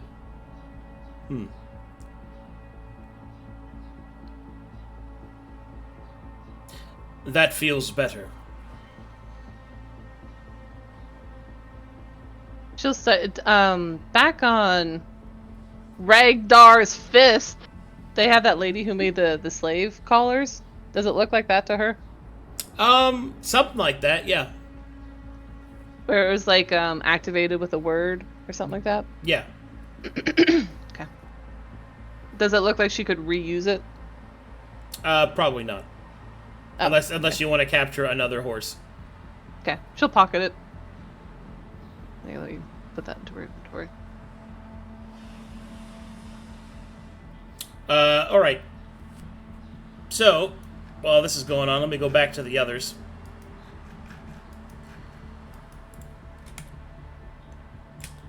Alright, what do you guys like to do? May I request that Luka doesn't appear until he's in front of the ship? Okay. Please, thank Luka you. gone. Sorry. What about you, Seino? I think Seino's basically awaiting just when the others come back, just continuing to work on his plans. He doesn't have any more plans to go by since he doesn't have any money or any desires to get anything here. Okay. Irish chin will begin to suddenly get way more chiseled, and he'll turn and say, Seino, Yes? I was wondering, since we are waiting for the women to return, would you like to spar? Oh, I'm always down for a good spar. Let us take our shirts off and become sweaty. Glorious. It is time for male bonding. If only we... If only we had the other man with us. What do you think? What do you think happened to Luka and his manliness? That is a good question. I think since he... Wait, was Seino there when he disappeared? Yes, he was. Yes, I was. Well, since he turned his way to the Harlequins, I'm quite fond of the transition he made. I hope he comes back. I mean, we've been waiting a while. I do hope that he keeps his Luka humor. I very much enjoyed whenever he says things like, no way, and I hate God. I don't think you can ever take the Luka out of a Harlequin. I hope you're right, Seino. It would be a shame for them to return as a Harlequin and have all that we love about Luka lost, and then go on some strange redemptive quest to get it all back once Luka realizes that they are less of a person, a mere shell of who they once were, in exchange for chaotic power. Oh, how right you are. Now, punch me in my perfect jawline. Yes.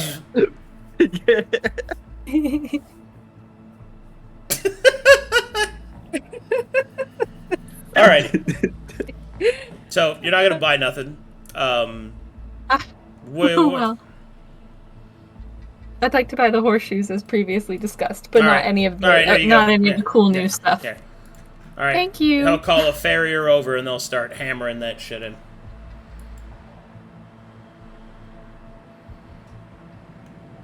Ogly dogly. Are you doing something else, Effie?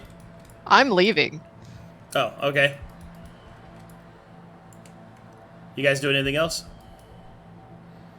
How's my boy Gallifrey looking? Is he hungry? Despite being imprisoned, he seems to be well fed. Is he dirty? Does he need a shower? We're in a room area. He could definitely use a good cleaning. Her hygiene trait will perk up. Gallifrey, if you would allow me, I will wash you. Gallifrey will nod. Very well. Okay. She tries to pick up some reputation points with her new unicorn bud to convince him to stick around. Okay. You try your best to generate hearts. Yes. Okay, anything else?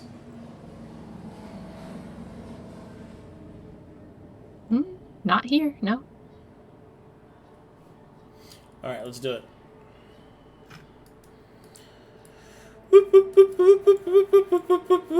Oh, I forgot. I need to talk to my goblin dog. She'd say hi to it and in her devil's. Sorry, my mouth is full. She'd squat down at some point. She'd greet it. Hey. Let me out! Let me out! Let me out! Let me out! Let me out! Let me out! Let me out! Let me out! She'll say it again. Hey. Get me out! I'll let you out. In my ship. Deal? It will stop biting at the screen. Very well. What's your name? Ah! He starts biting this. He starts biting the fence again. Ah! She'll lean in to bite it with him, then she thinks better of it and stops just like an inch away from it. What do you want me to call you? He does not respond. He just keeps screaming. She'll shrug. She'll bring it back. Okay. So nobody has anything else they'd like to do? Yeah, making my way to Ellie's Eatery. Oh. Oh, okay. Just so Making you my know, way Luka's just downtown. waiting for the rest of the party once they're finished. That's why I want him there. Walking fast, faces past, and I'm homebound. Da-da-da-da-da-da. And I need you. Ba-na-na-na-na-na. And I'm Effie. Okay, now you're there. She walks in and goes to kind of the main area where she knows people are congregating. Can you describe who's in here? Hold on, I have to find where I put fucking Ella. Let's see where I put her. Oh, here she is. You see Ella. You see good old Mr. Nub. And is there anybody else? Is there anybody else? Oh, yes. You see this guy passed out.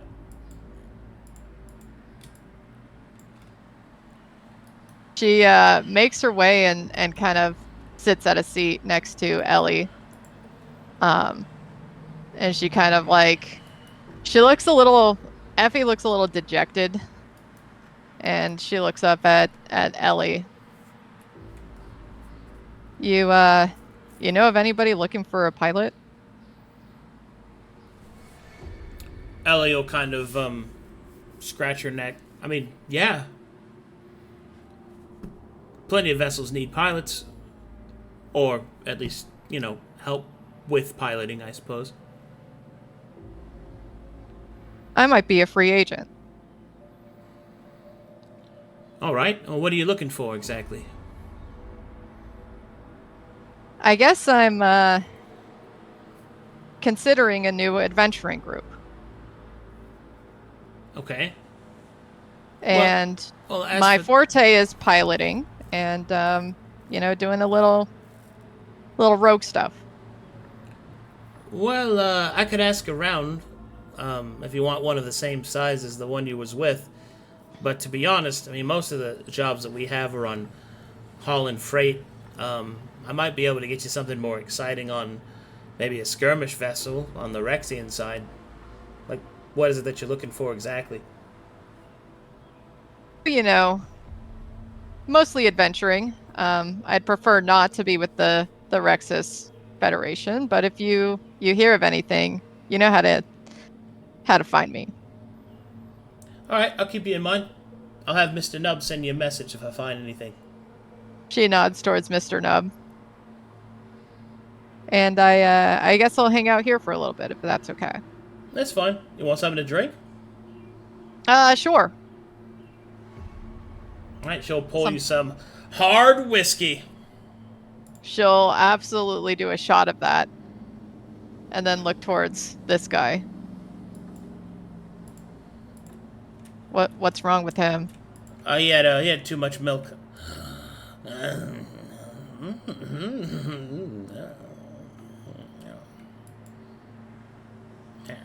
Meow.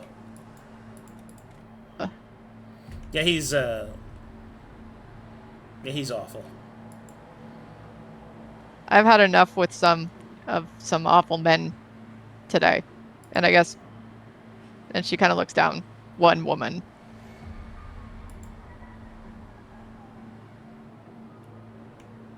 She'll nod. I know how it is. And she'll just hang out here. Alrighty. Does anybody else want to do anything before we all go back to the ship? Yeah, Sera needs to kidnap somebody. Okay. Wait, what? Oh, Daryl, I'm sorry, I'm eating I got these eggs Benedict. Fucking How does the bomb. sparring go? Yeah. Oh, alright. Let's, Good, yeah. I need like 2 minutes to finish this. Okay. Well, Irha and Seino get into an excellent amount of fighting. Ha ha! Ho ho! Hee hee! Ha ha! Catch this! Oh, excellent parry, old man! Ha ha! No uppercut! Oh! Yes, a patented swing, a schlock swing! Great fighting. Ha! Buy fight money. All right. As you guys get to the end of it, you're both breathing heavily, sweaty. An intoxicating amount of musk is spread out all over this place. Testosterone. As it should be. It has been a long time since we've had a proper spar, you and I. It really was. I'm glad we had this time. Indeed. Seino, I have a question. Yes. I was wondering if you wouldn't mind giving me a hand with something. Well, I don't have the biggest hands, but I hope I can suffice. You are a gnome and therefore are quite small. I am indeed.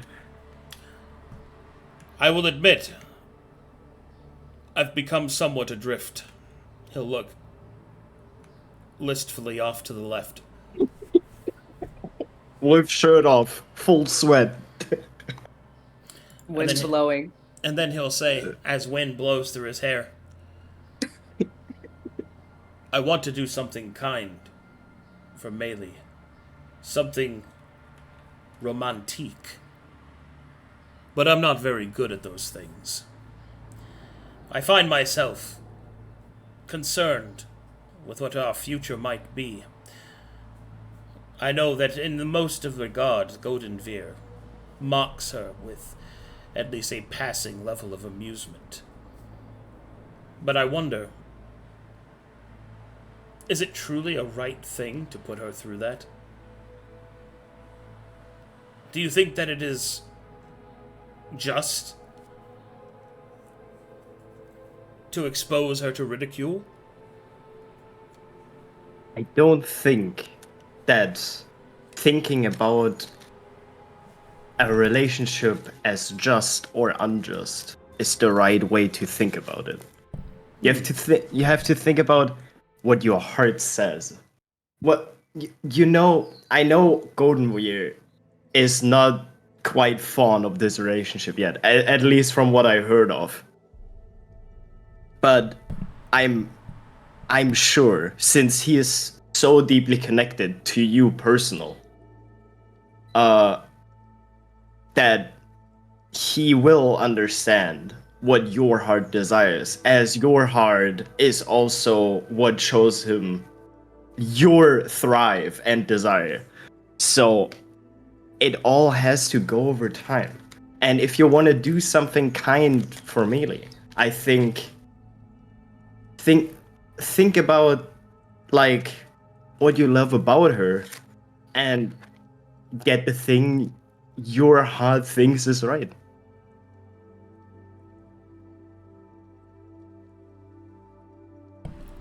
Chadra will nod. Perhaps you're right. Perhaps tradition, expectation, obligation, these are all terms used to enslave one's mind. My heart is untethered, unbound. No longer is my heart and my feelings for Maelie denied to me. He'll look down at Seino and let that linger in the air for an uncomfortable minute. And then he'll say... Seino will scratch his head. And as such, I should treat my mind the same. Thank you, Seino. He will hold out his hand. You are as free as a dragon flying through the wind.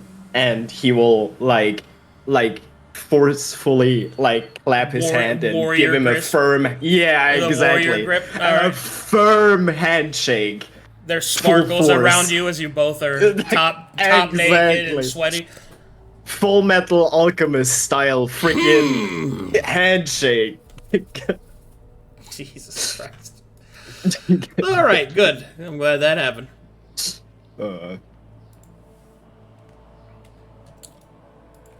Okay, I accidentally opened his sheet.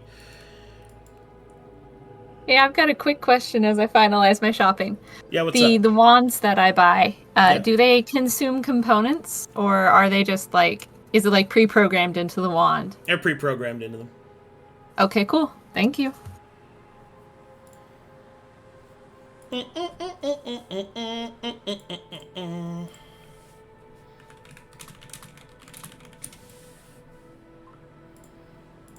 Okay.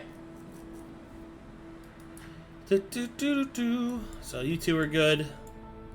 You're locked in now, Maelie. Yeah, I'm typing it up for you in the break list so you Okay. can read it. And Sera, Ooh, I you finished ready? eating. You ready? Yeah. She would want to. So a couple of things. Let me lay it out first out of character. So when they were at the racetrack, she remembers she would have scoped out the crowd, but she remembers there was that like the fancy booth for like the VIP on who was in there, and she also wants to sign the contract with the famine daemon because she wants his help to go off and kidnap somebody for some monies. So you want to do it to steal a soul? Because that's going to be harder because the soul has to be of value, which means it's not something that can be hand waved.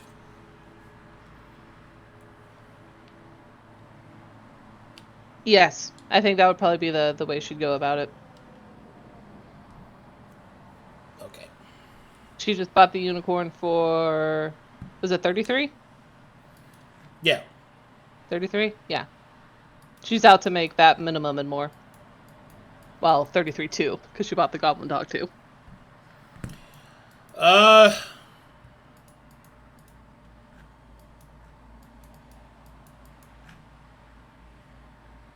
Well, doing that just so that you know would break the laws of Arist.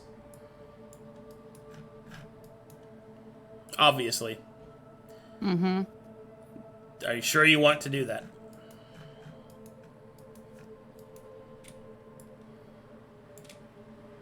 Couple of contingencies first. Is everybody done with their stuff on Arist?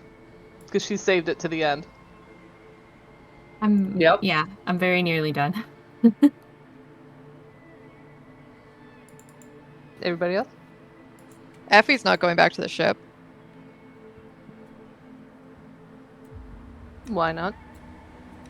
Why not? Because Effie sold one of her best friends in order to give money to Sera, so that way she wouldn't have to do anything nefarious to get money.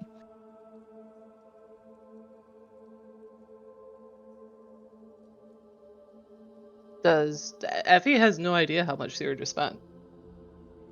She saw her walk out with a unicorn.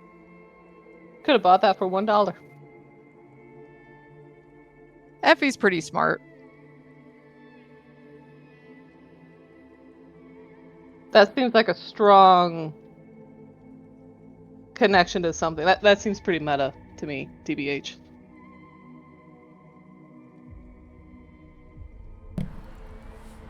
So generally speaking here, what would happen is that if you want to know how much she actually spent, you'd have to make a roll for it to know. I think it's pretty fair to say that a unicorn is probably not inexpensive. It's a unicorn, after all. Mythical beast and all that. But that doesn't mean that... The presumption here is that she spent the money that you gave her. You don't know that for certain. Right. So it's like, there's that.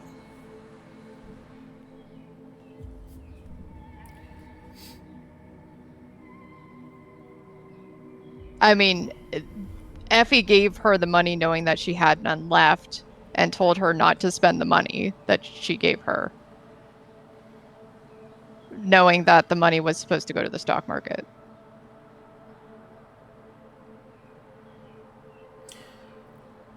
Well, I don't know what the exact conversation that you guys have had.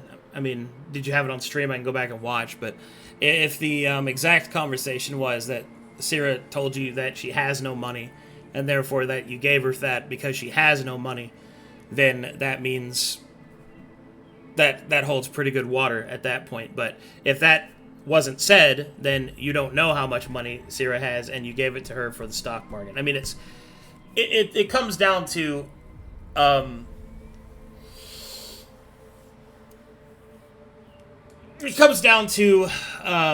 the fact of that her coming back with a unicorn, that kind of expenditure is something you can definitely suss out because you're not stupid. A unicorn isn't inexpensive. You also don't know how she got it. You know, she could have stole it for all you know. You don't know how she got it. You don't know that the money's been spent. I think it would have been in character for you to just ask her in order to, like, figure out if she did or not. Well, I also think Effie's the type of person that can jump to conclusions as well. Well, even if she doesn't have the full information. That's fair. You've certainly demonstrated that. It's just, I'm just saying that to keep things in character, if you're jumping to a conclusion, that's definitely something. Leaving the party completely and stranded on Arist is another. That's a pretty extreme overcorrection to something that you're jumping to a conclusion of. I'm not, like, this is definitely something that we can handle in character. I was just stating that Effie wasn't going back to the ship. Oh, I was going off of the looking for a new party. You're looking for a new party, kind of like. None of us know where Effie went. She just left. Yep. Yeah. Well, I was referencing that I was concerned about that because you were looking for a new adventuring group, which to me is signaling that Effie wants to leave, right? Well, yeah, she wants to leave because she was betrayed, but I'm saying in the grand scheme of things, when you're saying everything's done on Eris, I'm saying that she's not going back to the ship. So that's something that I think could be handled in character. Well, I think it should be. It's just that when you said just give me a second. Give me a second, please. So when you said that, to be clear, when you said that you're not going back to the ship, to me that indicated that you weren't going back ever because you're looking for a new adventuring group. That's not what I meant. Okay, I'm just making sure that was. Go ahead, Lolly. What's frustrating to me, Storm, is it feels like an immense amount of out of character for Effie to suddenly feel betrayed. Like, the relationship that Effie has with Sera goes all the way back to when they went off to Dragonstar together. And for Effie to just instantly believe that Sera would do that it feels very not in character. For me, it does, though. To just instantly believe that Sera would break her word? Yes. Has she ever seen Sera break her word? Her word? No, but again, jumping to an assumption, and that's why I'm handling all of this in character. It's not like I have a personal vendetta against you or the decision that you made. It's just in character, she sees Sera walk out of an auction with something that she feels is very valuable, and she feels betrayed. Okay. It could be mine. I feel very tired of this group of characters always believe that Sera's going to break her word, and she has never done that. I think that it is reasonable to believe that an inexpensive thing has been purchased. See, I don't know the level of which, in character, that you know who has what money. So everything was done in game, Arcadum. Like, the conversation where she gave her the money was just an hour ago. This wasn't something that was, like, out of game. Like, we haven't had secret conversations. Well, then what did you actually tell her? Like, what was the actual conversation then? Sera said that she didn't have money, she needed money, and she asked Effie for advice on how to do it. Oh, well, then there you go. Then it's perfectly logical for her to have this kind of reaction out of character. Because if you come back with a unicorn, that is not inexpensive. She doesn't know how much you spent. She doesn't know that you spent nearly all of it. She doesn't even know that you spent necessarily her money. But it's a pretty sensible conclusion to make if those specific words were stated. You didn't have any money, so you asked Effie for some, so she gave it to you to invest in the stock market. And you come back with a Ferrari of horses. Like, that's a pretty reasonable 2 and 2. Like that's a reasonable supposition to make. And then for her to be angry about it and leave is pretty in character for her as well. So. Okay. But anyway, to keep us on track, so everyone else goes back to the ship except Effie. Yes. Sera's trying to contract the daemon. Okay, so you want to go talk to Damon. So you're doing your daemon contracting. Everyone else is going back to the ship. Mm-hmm. So Maelie, Irha, Seino. Okay. Does my math look good? Have I made a mistake? Let me go look. Let me look at it.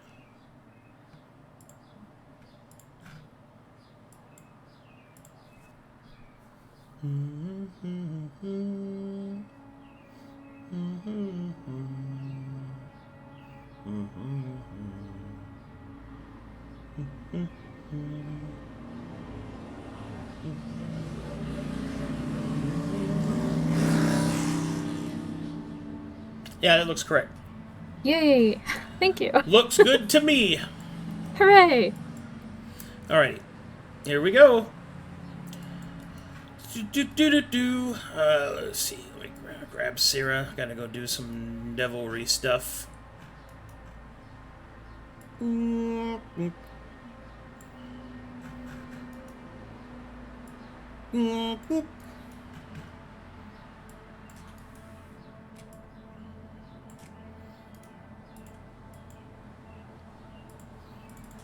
All right. So to be clear, you are enacting your contract, or your attunement, I guess, to Bright Eyes. Yes.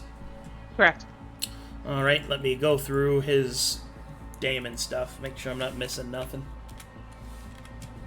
I forgot his name was Bright Eyes.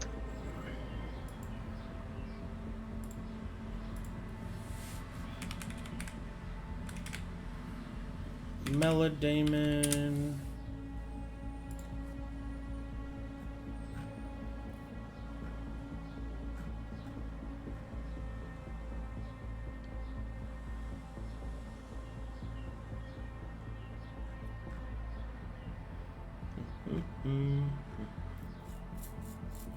Okay. Base of.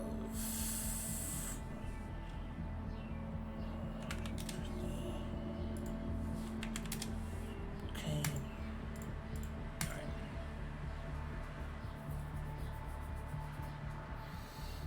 All right. You have attuned to Bright Eyes. Ooh. Okay. Let me adjust his CR to. He's a lesser, so that's an 8.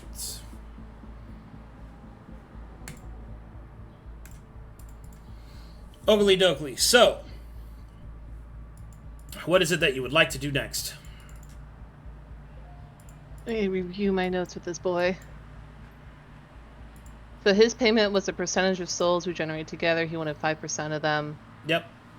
And he's constantly linked to the soul trade.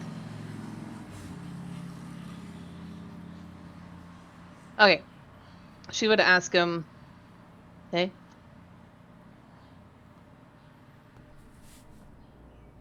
That's not a question. Hey? Yes. What? Who on Eris can we harvest? Or what? Anything with a soul, really.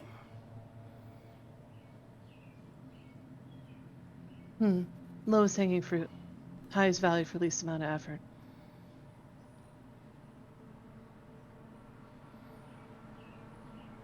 Kind of stroke his chin. Is there anyone weak that you think you could get to trust you? Yes. There's an old party member on the ship.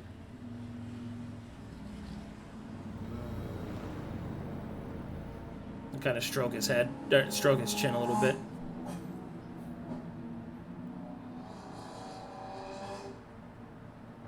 And then he will say, anyone else?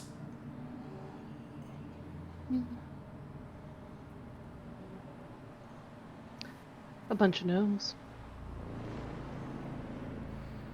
Don't mess with gnomes. Their soul energy is whack. There was also those in the Technomancer district.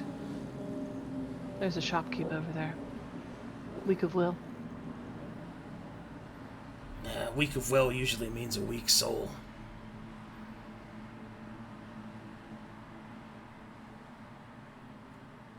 She'll think some more over everybody that she met. Mistress, may I access your memories to help? Go ahead. Here's one. Someone who recently left. Defiant. Weak. Trusting. He will name Soma as a potential target.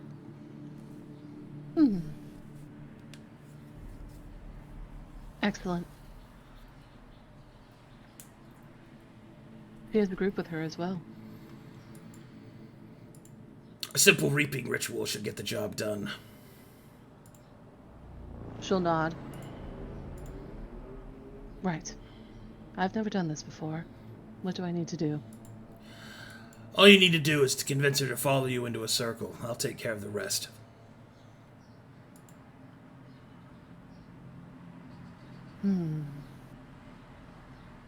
All right. She's gonna go off and get some nice looking colors instead of dark and red to make a circle. Well, he'll make the circle. Oh, okay.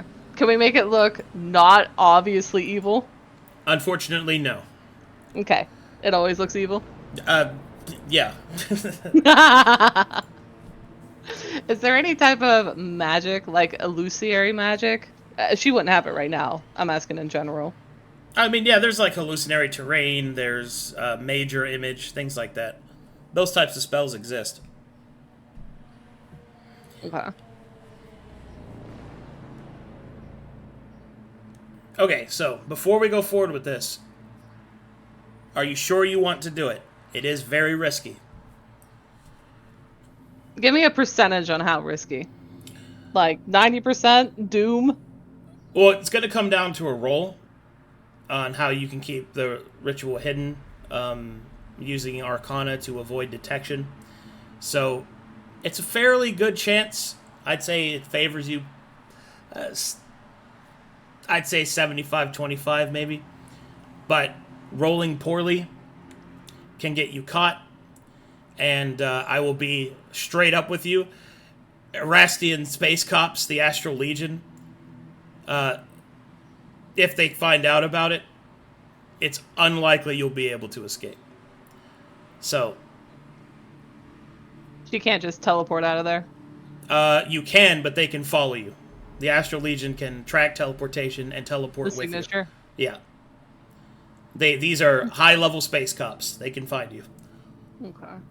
Lolly, I Yeah, just what's up, had a baby? thought. Did you want to meet the princess? That was the original plan, but it sounds like we're not doing that. Oh, so you're changing plans. Okay, just wanted to make sure that you were okay with that you hadn't forgotten. If you wanted to still meet her. I'll put that more to Arcadum, because I would have done that before all of this. Like, this is the very last thing that she would do on Arist before we leave. Well, I mean, okay, then you can go do that instead. Like, that's why I kept asking if there's anything anybody else wants to do. If you wanted to do that, you can go do that. You told us that was a group activity we needed to do. Yeah. So you go get your group and go do it. Do you think Astra will mind? That Last I time can't we did, answer. because Storm wasn't here. That I can't answer. So it's like we can't keep delaying What it do you want, indefinitely. Yeah. So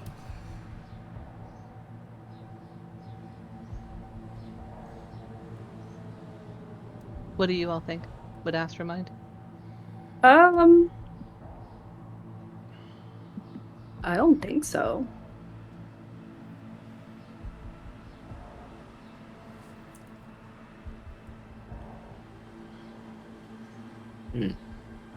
Well, It does require her input, though. It's hard to say for sure, but I think this was supposed to be a week where she was skipping anyway. So. Well, I'll take a little bit of an executive position here and just talk you guys through it. So, getting to meet the princess of Arist is really important, and it's an opportunity that I would hate for you guys to miss because of players not being here. Delaying it for an active player is one thing, but Astra has missed so often now that to wait for her is like, unless it's directly related to Irha, I think we should at least go through it. It's too important of an opportunity for you guys to miss. Like, based off of something that has nothing to do with the game. You feel me? Yeah. That's kind of where I am. Like, I want as many people to be there as possible, but it's imperative that you were able to social your way there, and I would hate for you to not reap the benefits of that ambition. So. Okay. Yeah. I'm game to go through with it then, to go meet the royalty. Well, before we do that, we might want to find out where Effie scurried off to. And Luka has to appear, which is why I wanted to get everybody to the ship, because Luka said, because Roxa told me that's where she wanted Luka to I thought appear. that was to leave. No, that was so that Luka can rejoin and start doing stuff. And then we decide if you want to leave or not. I see. I misunderstood. I thought all of that was so that we would leave Arist. That was to get to Luka's scene of coming back as a Yeah. harlot. I see. Well, she still would have signed a contract with Bright Eyes. Okay. So she'll meander her way back. Contract signed, Primeval not committed yet. Got it. With her new bud. Primeval not committed. It is what it is. And Effie's staying in Ella's Eatery? Yep. Okay. Moving on up.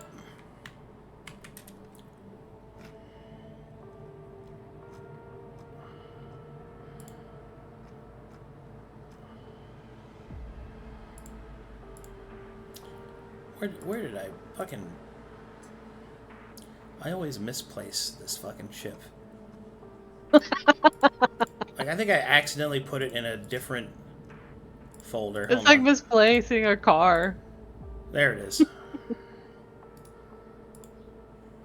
Now, where did I park my spaceship again? I can't find it. Dude, where's your ship?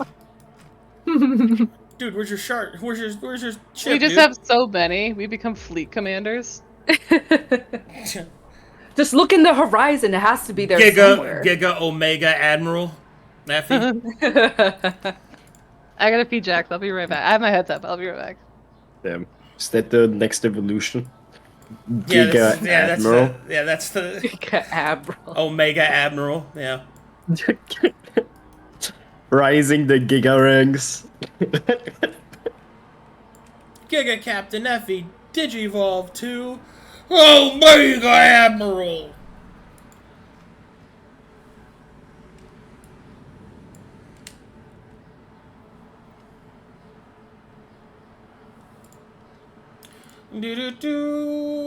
Do. Give me a second.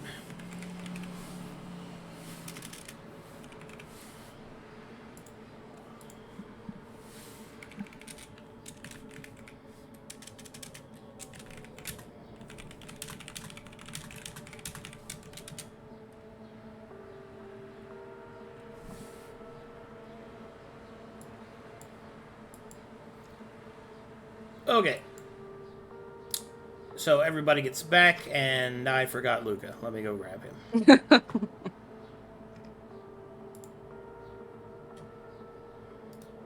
Luka's still in college. Graduating. He's getting his summer classes done. I graduated from clown college. He's getting his diploma. His clown diploma. He's getting his master's, you know. Is diploma actually clown shoes? I don't know. Is that part of the graduation? You just get your clown shoes? No, Yeah. it's the red nose. You get the red nose. True. Yeah. It's like the wand in Harry Potter. You get a personalized one. Yeah. You get a personalized nose. And then depending on your degree is the bigger your shoes are. Yo, the better the grade, the bigger the shoe. Yeah. You need like. Oh, I don't know if the colors would change though. Who knows? Oh. All right, You know. as the Maybe the colors are for your majors that you took. Sorry, goofing. all right, as you guys return, before you're not actually on the ship yet, but I don't have a park, like a parking spot, Eris map. So as you start to walk onto the ship, Luka will appear. The sound of carnival music heralding his entrance and the exiting of the energy that brought him here. Luka has a Harlequin mask on. And so is his appearance. It's Holy shit, that is the biggest wasp I have ever seen. Oh, what? It just landed on my window. Oh. Can I get a picture hope it's of this? not- I'm going for a picture. I hope it's not the what is it called? The Asian wasp? What's it called? The giant Asian hornet? No. Yes, that. I hope it's not that. Oh, it flew away. Fuck. But as soon as he appears. Sorry, didn't mean to interrupt there. That was crazy. No, it's okay. I'm gonna put him right here, right there. Yeah. So dramatic. As soon as he appears, the others can see him kind of rocking back and forth, in a fetal position, sitting down on the ground. How far away are they? She'll roll her eyes. She's used to seeing Luka like that. They're No catching bright eyes. they're like a 20 to 30 feet away. Oh, okay. If any of you guys want to, you can make a perception check. Right, find where perception is. Damn. Once again, Maelie is distracted by the carnival music and ignoring everything else. Seino is locked in. Laser eyes. I swear. Maelie is distracted by the confetti and carnival music. Seino, you see that his Harlequin mask still exists on his face, but his outward appearance is a bit different. Or not a bit, but a lot more different. He has more of almost a traditional Harlequin court jester garb. He has the mask that has the kind of papier-mâché parts that stick out from the top, ornate design bordering the edges with bells at the end. You can see his characteristic curly Q brown hair. He's wearing a scarf. That's Not me, a by the way. scarf. A shawl, but it's also a cape at the same time. Classic characteristic of him. But it goes down to the little fizzy or puff balls at the very end that come down at points. He's wearing a checkered shirt, the little diamond pattern checkered shirt, and regular kind of shiny leathery-ish pants. But altogether, his ensemble looks like one of a clown. And you can hear this, the others don't. But you can kind of hear him mumbling as he's rocking back and forth. I am Luka, Luka's me, I am everywhere, yet nowhere. What must I be? I have seen what was, what has been, and what will be. Part Harlequin, part human. I am. I am Luka, Luka is me, I am everywhere, yet nowhere. What must I be? And you just keep hearing that repeating as he's just rocking back and forth until he registers you guys are there. Wait, Luka is back. Sen will Keeps rocking. move on. Yeah, he will slowly, so he doesn't startle him, and kindly. He approach. stops. He stops rocking and then looks at you, Seino. I'm glad you're back. and he will. I mean, it's not much, but he will reach out a hand to help him up. He stares at the hand, but to you, Seino, the mask that he's wearing is blank. It's just the eyes, just black eyes that doesn't seem to move or show any characteristics. And he keeps staring at his hand. Seino. Small. Seino, small. Friend. And he takes your hand. He will look a bit confused, but help you up. Sera gives Luka the old eye. I'll put her up here so she's on the map. What are you trying to figure out with that? I don't know why he is in new clothes, why he's mumbling to himself. You know, the usual Olai. Something's not right here. Magic scan. As soon as Sera gets past this threshold, he turns to her, not letting go of Seino's hand. Devil. Wizard. Sera. Questionable. Friend. As You can tell with that. Arcana. I got it. As you Okay. as you take a look, Sera, you see that chaotic energy envelops Luka like a cloak. It's difficult to really see any of the old Luka beneath the veil of chaotic energy. Essentially, as you are a half-devil, it would be a fair comparison to say that, like you, ascending down the path of evil, Luka has taken on the veil of the Protean. Meaning chaos on their side, on that side of the coin. Sera lets out just a sigh at once again there being something else that exists with Luka. To come over. Whoop. Hold out a hand. My name's Sera. What's yours? He stares at her hand. Looks at her tentacles. Tentacles. I remember they felt nice. I don't... Who am I? And he kind of looks at Sera. Your other. What do you wish to be called now? He doesn't say anything after you ask that question. And shrugs. She'll shrug back. She'll go back to gossiping with her new bud. He grips Seino's hand. Yeah. Where are Are you- others? Where The are others are friends? outside. Yeah, they're outside. He looks. Who is that? To be honest, I don't know. Probably acquainted to Sera in some way. Gossips and evil. What can I see looking at him? Looking at that man with my... Looking at him with your Harlequin sight, you see the soul as it is, whereas his form is somewhat manicured and tapered to look like a humanoid, but like a man with just some weird stuff going on.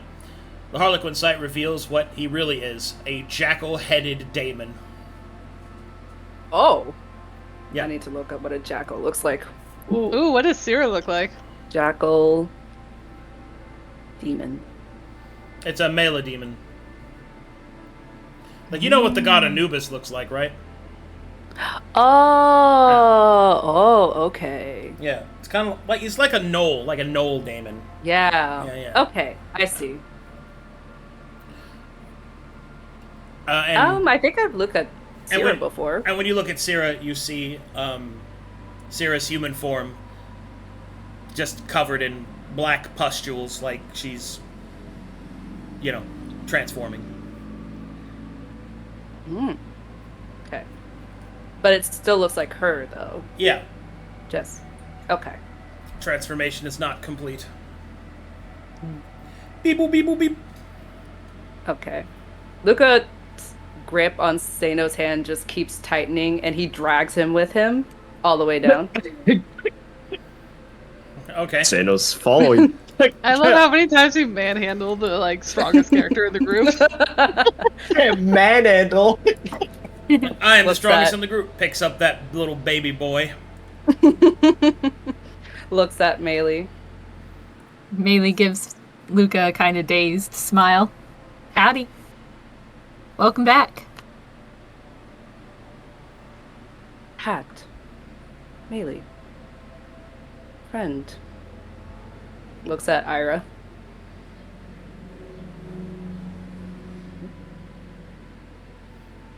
As you look at Irha, you can see Ira's soul looks like to be that of a little bird, but this bird has a ripped chest and huge pectorals and a chad chin on its beak.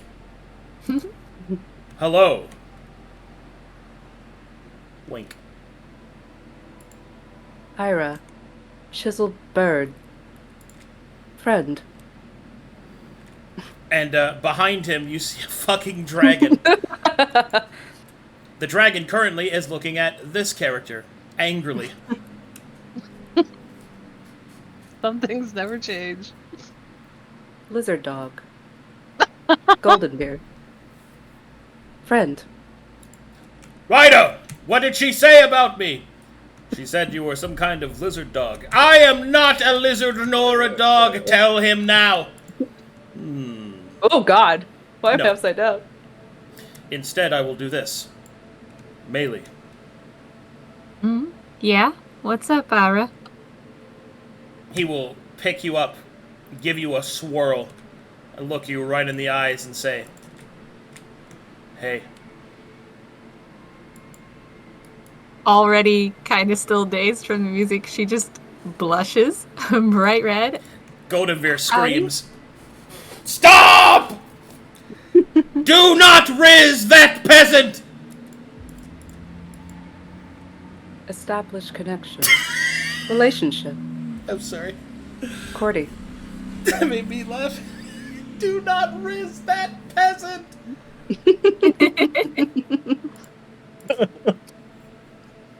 After observing all of them, his mask, that was originally blank, with just black eyes, turns to one of a smiling face. It almost melts in a way, or morphs in front of their eyes. Friends! Friends, hello! You are his friends! Are we going on an adventure? And he just kind of hops up and down, excited.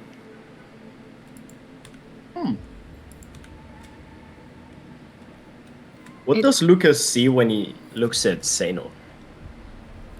He's currently not looking at Seino. Yeah, I know.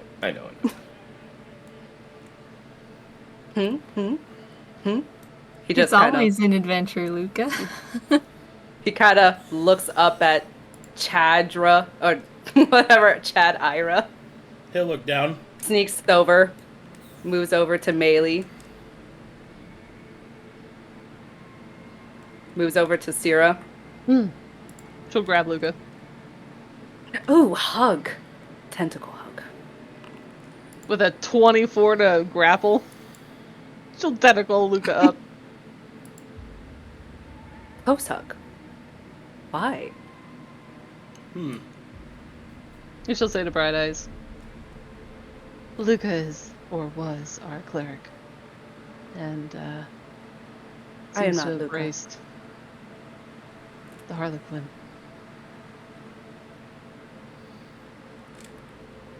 Yeah, I don't do hugs. Why not? And he just kind of looks at him while he goes away. He's gone. Bye-bye. I don't do hugs. The smile turns into a Cheshire grin at Sera. Where do we go next? We have to meet the royalty. Would you like to meet our unicorn first? Unicorn? Royalty. Exciting! And then he tries to somersault out of her grip. And Sera will realize what she said. She'll say, the unicorn. She'll remove her possessive pronoun. Yeah. That's right. He tries You to better somersault out of her grip. Better He just starts squirming. He's just that. squirming. Did Gallifrey? Is that his name? Did Galley follow them? Gallifrey is with you, yes. Oh, very good. Does he tell me he has a token? I'm making it right now. Unicorn fantasy art. Oh, there's so many. Oops. Yeah, I found a Do that. pic for him. Finding a male unicorn was kind of hard. That's true, actually. Like a Yeah, he sounds very studly. like a masculine unicorn is really hard to find. Whoa, this one looks so sick. I'm putting this in our general chat. Look at that one. Mm-hmm. Jesus. Right? There's a stud.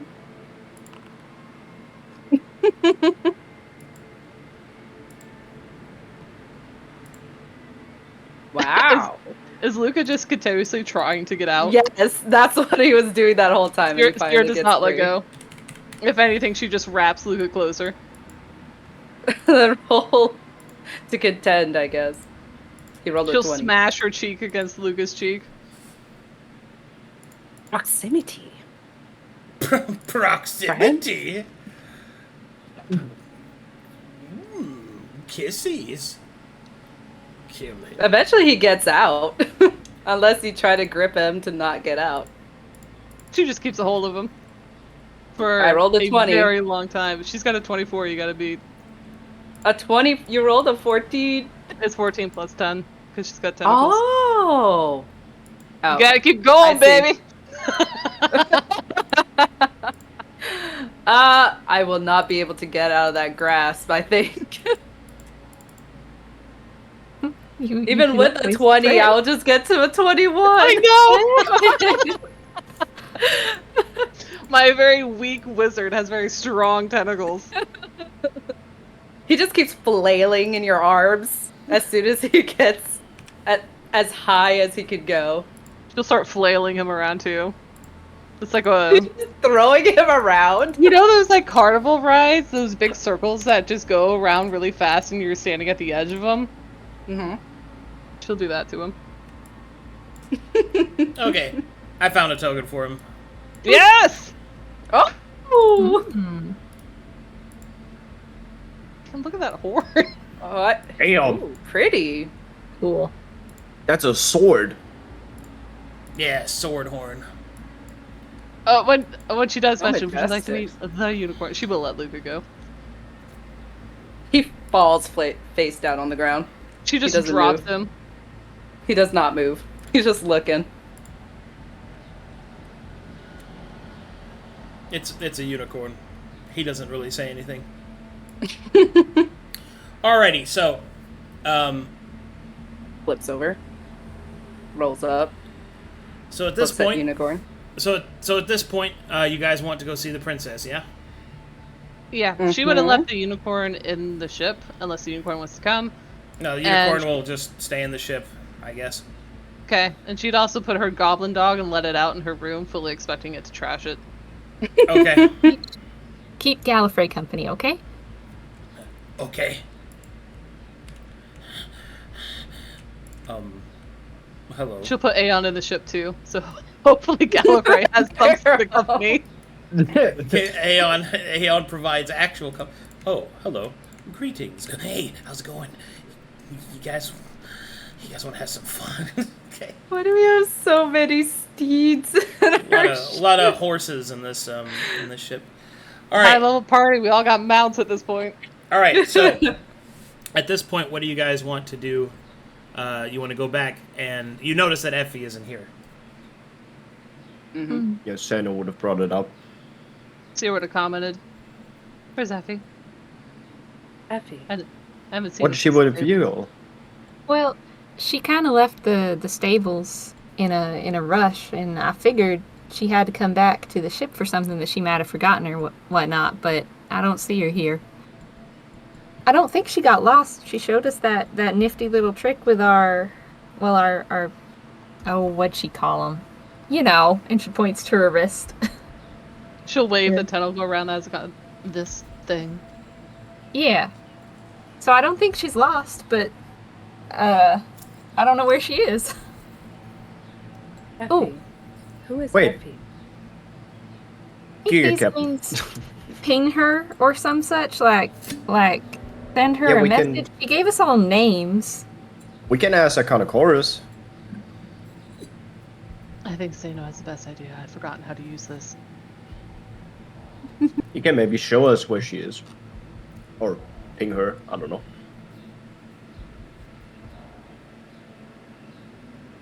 He'll just look at all of these people confused. Well, Well, also can't Moto talk to her? Like, I thought you had that type of magic. She's too far away. I tried.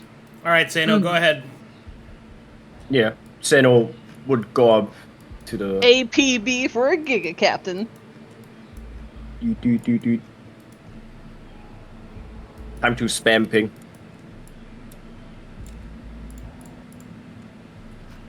Arcana. Chief of Security recognized. State inquiry. Location Gigacap. Pinging location.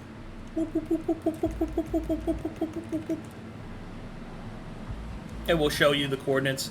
Effie is currently at Ellie's Eatery. Ah, okay. Send message. Are you, what are you doing at, or when are you coming back? As you start to speak, you'll see that your words are translated onto the text. Hello, I miss you. Are you No. When are you coming back? Effie has pre-programmed all the messages to say that. Yeah, send. I accept that fate. Button. Effie, you receive a message. Hello, I miss you. Where are you? And I'm so sorry. Signed, Chief Gnome of Security. Seino. She's just gonna reply, I'm not.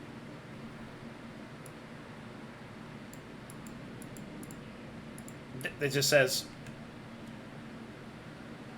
I'm not. I miss you. I'm not. That sounds not like her. Okay, Arcana, standby. Beer. Alright, Seino will return.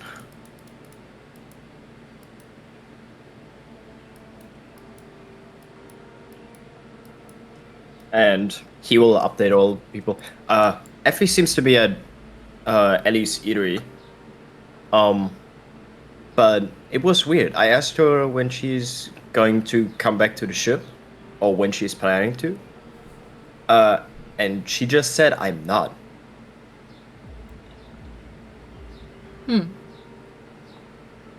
I don't know what that means. Well, I mean, I know what don't it know either. means, but like, Yeah. she was having fun shopping. Well, I guess we gotta go find her. At least we know where Ellie's Eatery is. Yeah. Let's head there and see the situation there. Maybe she's in danger or something. We have to Maybe see. she's getting engorged. And she just starts to Ew. humble on the way. We could definitely stop for another snack. True. Now come on, slowpokes, let's go. We could also share a romantic dinner together. Sera's delighted in this new Luka hopping around, and she'll try to, on tentacles, try to. No, don't go out of space, no! I want to see how well he can do this. This acrobatics check. He'll try to somersault his way, but fail miserably. He falls.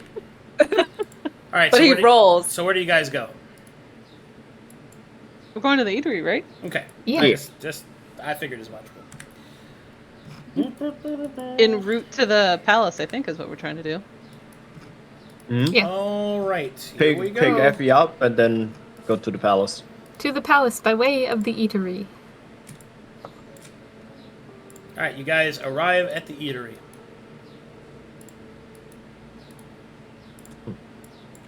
And you Seems normal so far. walk inside. As you walk inside, you can see that there are a few people here. You can see Mr. Nub. You can see Sire Leppy is passed out over the bar. Ellie is giving out drinks, and you can see that Effie is seated at the bar. There she is. Ah, there's Effie. Effie. This I place reminds me of the class of Mr. Laudanum. Boring.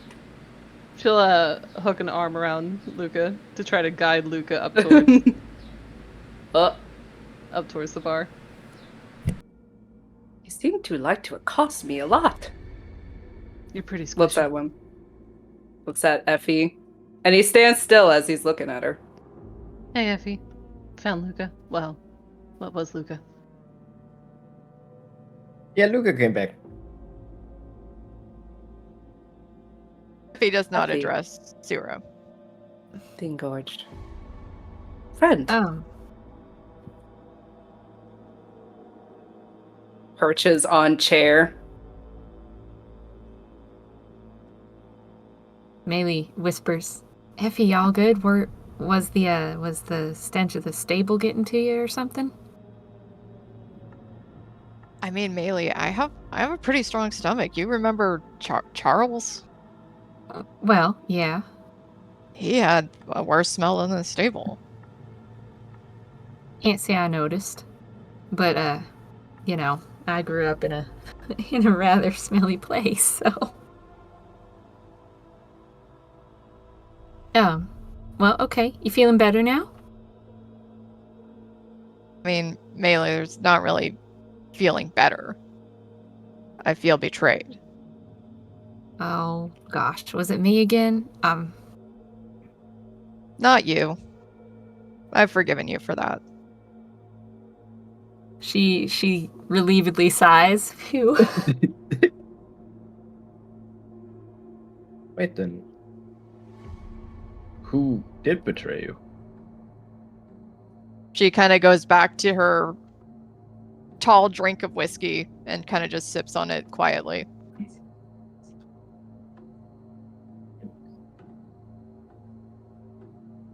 Did something Was it because happen I'd gone while to you were at the college? stables? Effie's whispering to Maelie. Ah. Oh, Oh, okay. Sirius is down and waits. She'll try to engage in she knows no clown games. She'll pull out a deck of cards and try to do a house of cards with it. Okay. So, Ooh. Card games.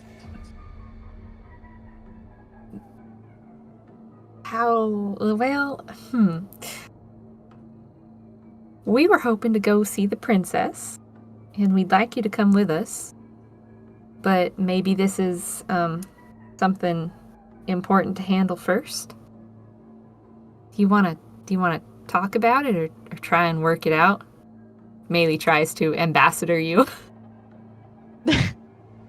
She kind of gives a chuckle over at Maelie. You know how Sera's been talking about the stock markets, yeah? Yeah. Well, I sold Tits McGee Oh, wow. in hopes of helping her out and coming up to a mutually beneficial situation within the stock market. Mhm. And when I saw her come back with that unicorn with the emerald encrusted horn, I'm not I'm not very smart, Maelie, but I'm also not stupid.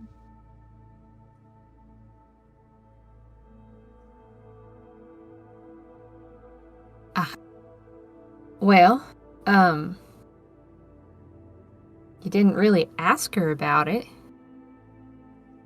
This, I suppose, could be a form of investment of its own right. Knowing Sera. Maybe she didn't spend all her cash? I don't know. What was the conversation you had with the unicorn? I saw I was talking to the both of you. He was telling us kind of what he expected and what his history was. He used to be living all happy and free on Bouquet, and then got captured and sold as a slave, and was hoping that when Sera bought him, he could be freed and wouldn't be a slave anymore. Took a little bracelet off of his hawk, I guess, so I don't know what that means, but he's on our ship right now.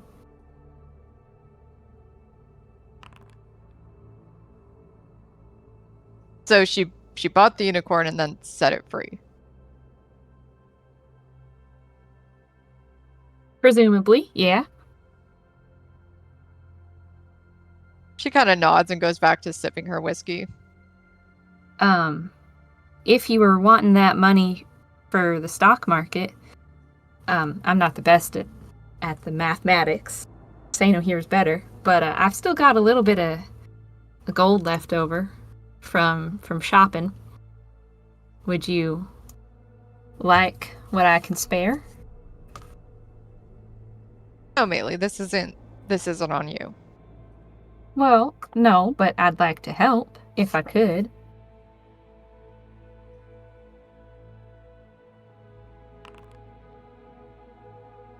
It's okay, Maelie. I don't want your money. Okay. It's more about the principle, the handshake, the promise. Right.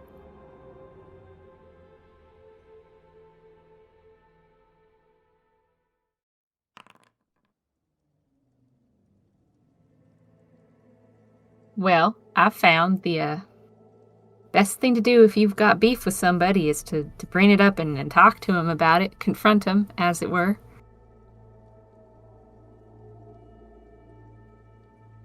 She kind of nods, and she hasn't even come to try and talk to me about it. She might not think what she's done was wrong.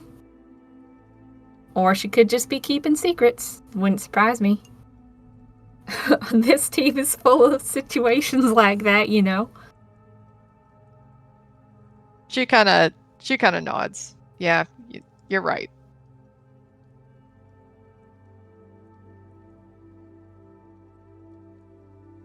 Maelie orders a drink for herself. You want something, Seino? I mean, I never decline a bread. All right. Orders a bread for Seino, drink for herself. Oh my god. Looks over at Here, have one entire bread. a whole loaf just Nice. for you. Looks over at Effie. So, what you gonna do about it? I really don't think we should keep the princess waiting too much longer, seeing as how she's royalty and all. I don't even know what's going on with this princess thing. Oh, yeah. This is the first time hearing about it. Okay, so at the library, we learned a lot of interesting stuff about wars, stuff about dragons, stuff about astral magic. The nobles at the palace I'm real interested in meeting. We learned some stuff about Baba Yaga, actually, which will be really important to tell you about. Before we get there, we gotta work on a plan. But pertaining to the princess, the angel librarian who was there running the whole kind of system, Sera told him about Folly, and we kind of filled in the details. That was me and Irha, and he was very intrigued by that information and said that he would send it up the chain of command, I guess, and the princess would want to have an audience with us to talk more about it.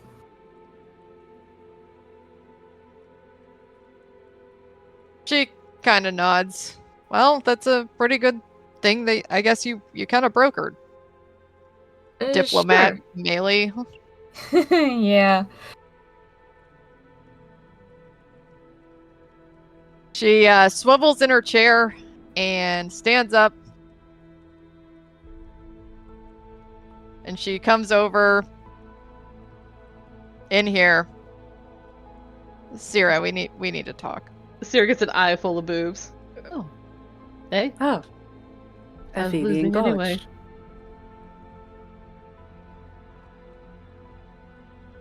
Slips a card to try to deal.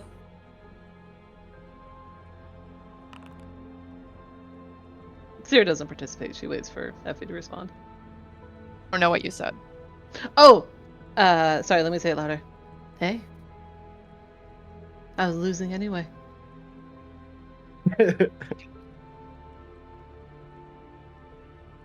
Seino Just will like you whisper- lost my money? Yep. She'll look puzzled. What? The money I gave you. Uh-huh. What did you do with it? Oh.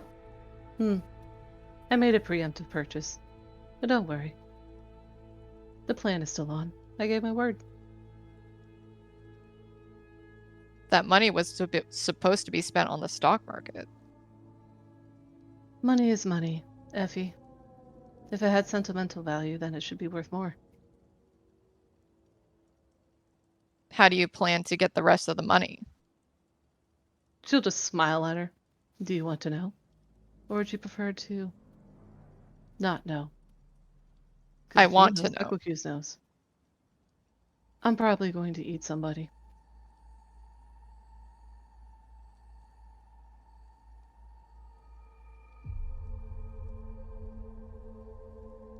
She'll, You know, the do whole a mental- reason I decided to sell Tits McGee was so hopefully you would not have to do something nefarious on Eris, a port in which I would hope we would be welcome back to at some point. Whether that's trading in the stock market with our gnomes or getting Voidka. And that's why I sold Tits McGee to get the money. Why didn't you tell me that before? Because I didn't think that you would frivolously spend it on something that was not the stock market. That was the agreement. She'll frown. A unicorn's life is... its soul is not frivolous. Was that the stock market? In a way, you could think of it that way. That unicorn is worth far more than what I paid. I'm surprised you do not wish to speak with it. It addressed everyone in the stable. It only addressed the two of you. Odd. The stableman knew what he was saying. It does not matter, though. If you'd like to speak with him, he is on the ship.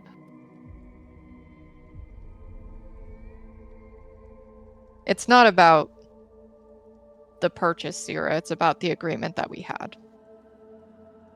And you broke that agreement. I do not see it that way.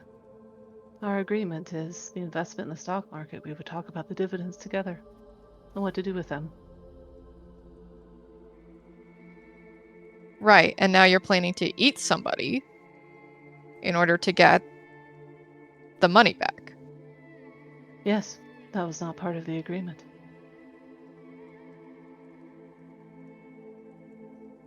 You and I are at an impasse, Sera.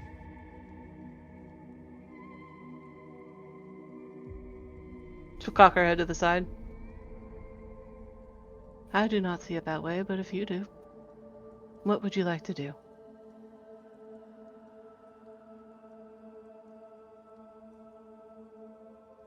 in my eyes, we had an agreement that the money that I handed over to you, the one that I sold Tits McGee for, I could have kept that to myself, but you were my friend, Sera. And I knew how excited you were about the investments. And I wanted to help a friend. That money was supposed to be used to invest in the stock market, not to buy a unicorn at an auction.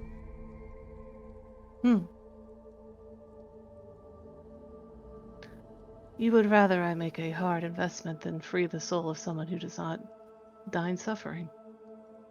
Yes. Interesting. Well,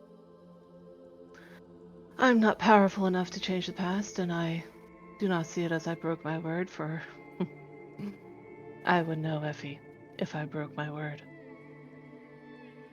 So what would you like as recompense?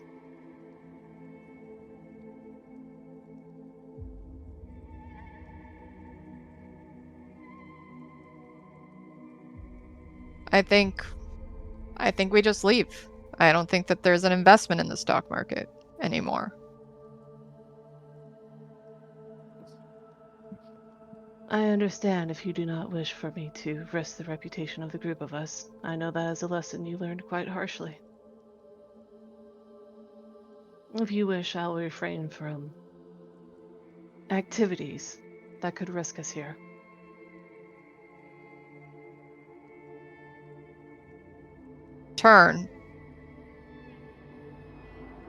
In turn, as you continue to adventure,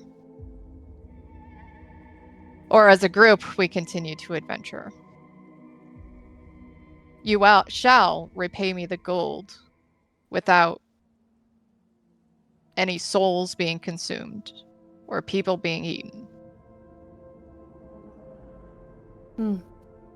On that we disagree. That is an ask that is greater than the value of what you provided me. You may ask for one thing, not two.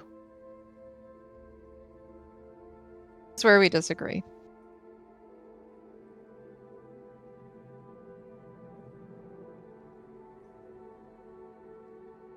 Hero Is it, narrow her eyes down at Effie.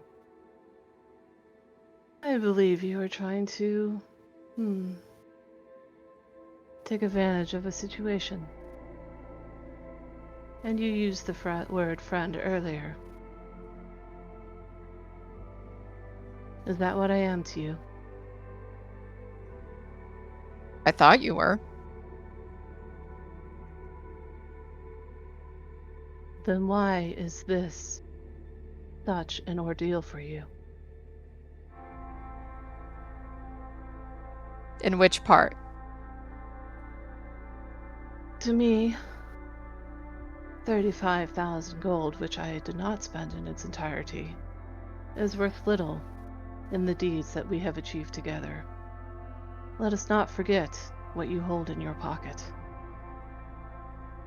That is worth far greater than any piece of money.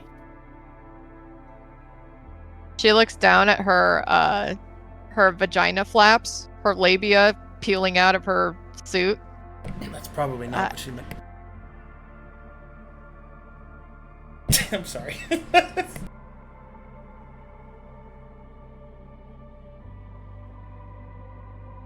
It's not about the amount, Sera. It's about the principle of it. And I was able to acquire that money without resulting to nefarious means. I just want the money that you give me back to be the same.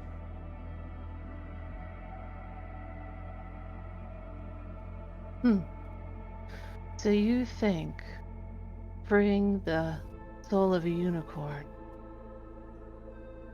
which is by its very definition one of the most good acts I probably have ever done, is not of value. Yet you demand I do other good acts to acquire money for you. I'm not saying other good acts. I'm saying, if we're battling these angels and shit falls on the ground after they're dead and then we bring it back here to change into money. Effie, you have collected almost everything. That will not change. I believe the reason you had most of that money is because you have collected it all, not the rest of us. I don't know what you're referring to. I'm referring to you collect almost everything. That is not a problem, but I find it odd that as someone who has collected the loot from almost every endeavor we've gone through, then holds such an attachment to it when giving it to the rest of us. I agree. I gave you my word on how that would be spent, and I intend to hold to that. But if you intend to bar me from how I am best suited to repaying it, then I do not agree to that. Well, I mean, if you really want to bring that up, I sold almost 50,000 gold worth of my own decks to put into the party fund. And why are they your own decks, Effie? Because I'm the only one that can use them. So would we not have sold them regardless? That could be true. We But keep also, these things for you. We do not part you out because it does not suit us. You are valuable in and of yourself.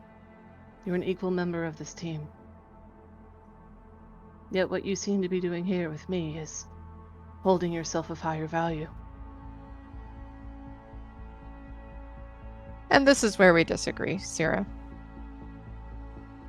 It all comes down to we made an agreement on how the money I gave you should be invested. And that was broken.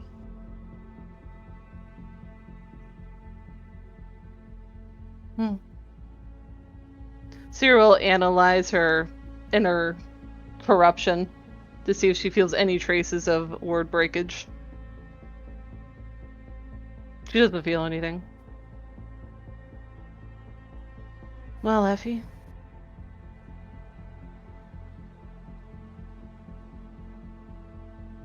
I find it quite ironic you're sitting between the embodiment of chaos and, well, I'm probably the most lawful entity in this group.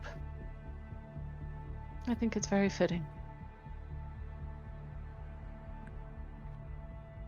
I don't know if I can just squeeze in here in between you guys. And Luka just kind of gets on the table and lounges next to the girls, eating his apple while looking at the two. I wish you had told me you had such sentimental value on that lump sum. I would have treated it differently. To me, it was just money. Speaking of money, I don't know if this matters to you, Effie. I still have about 28,000 gold left on me for some reason. Do you want it? No. Do you want it? Yes. Yes, I do. He gives it to her. Excellent. He rolls off the table. She And fills under it. back up her sack. That was the sack that Effie originally gave her.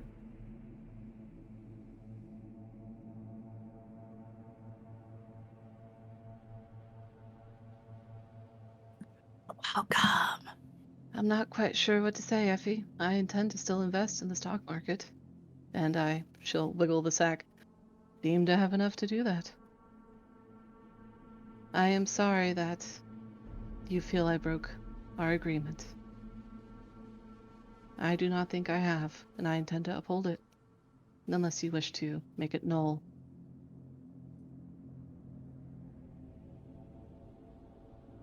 At this point, Sera, again, we are at an impasse.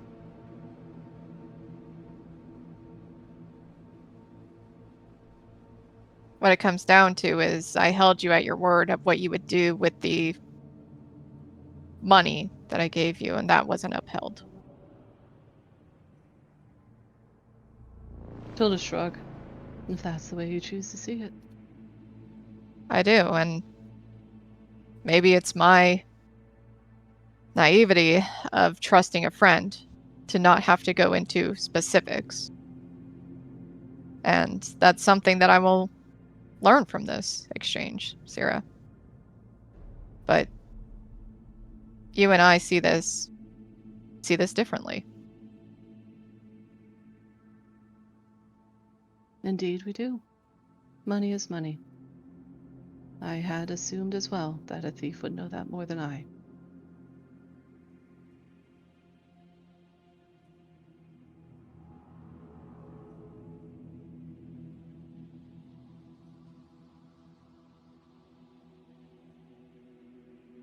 She watches Luka roll around on the floor. Okay. He's And crawling to meet the rest of the party on the Okay. other side. So that seems like a pretty decent place to hold it there because we're already over time. So. Alrighty. I hope we could you guys hear me on my mic? Yeah, No. we heard you. Well, I mean, Oh, okay. speaking, yes, but not. If you were actually rolling on the floor, no, I did not hear that. Okay. No, he wasn't. Alrighty then. That's where we'll call it right there. Let me see if we got any fan art. Thanks for girls letting are us go angry. overtime. You're welcome.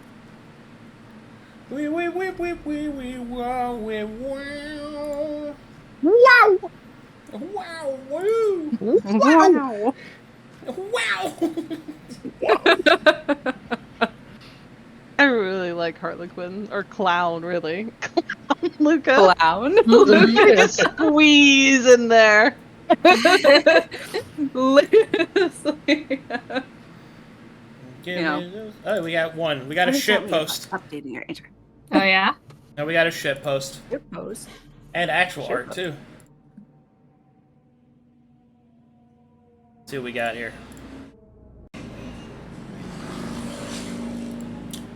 Your Honor, flies have no rights. My defendant is clearly innocent.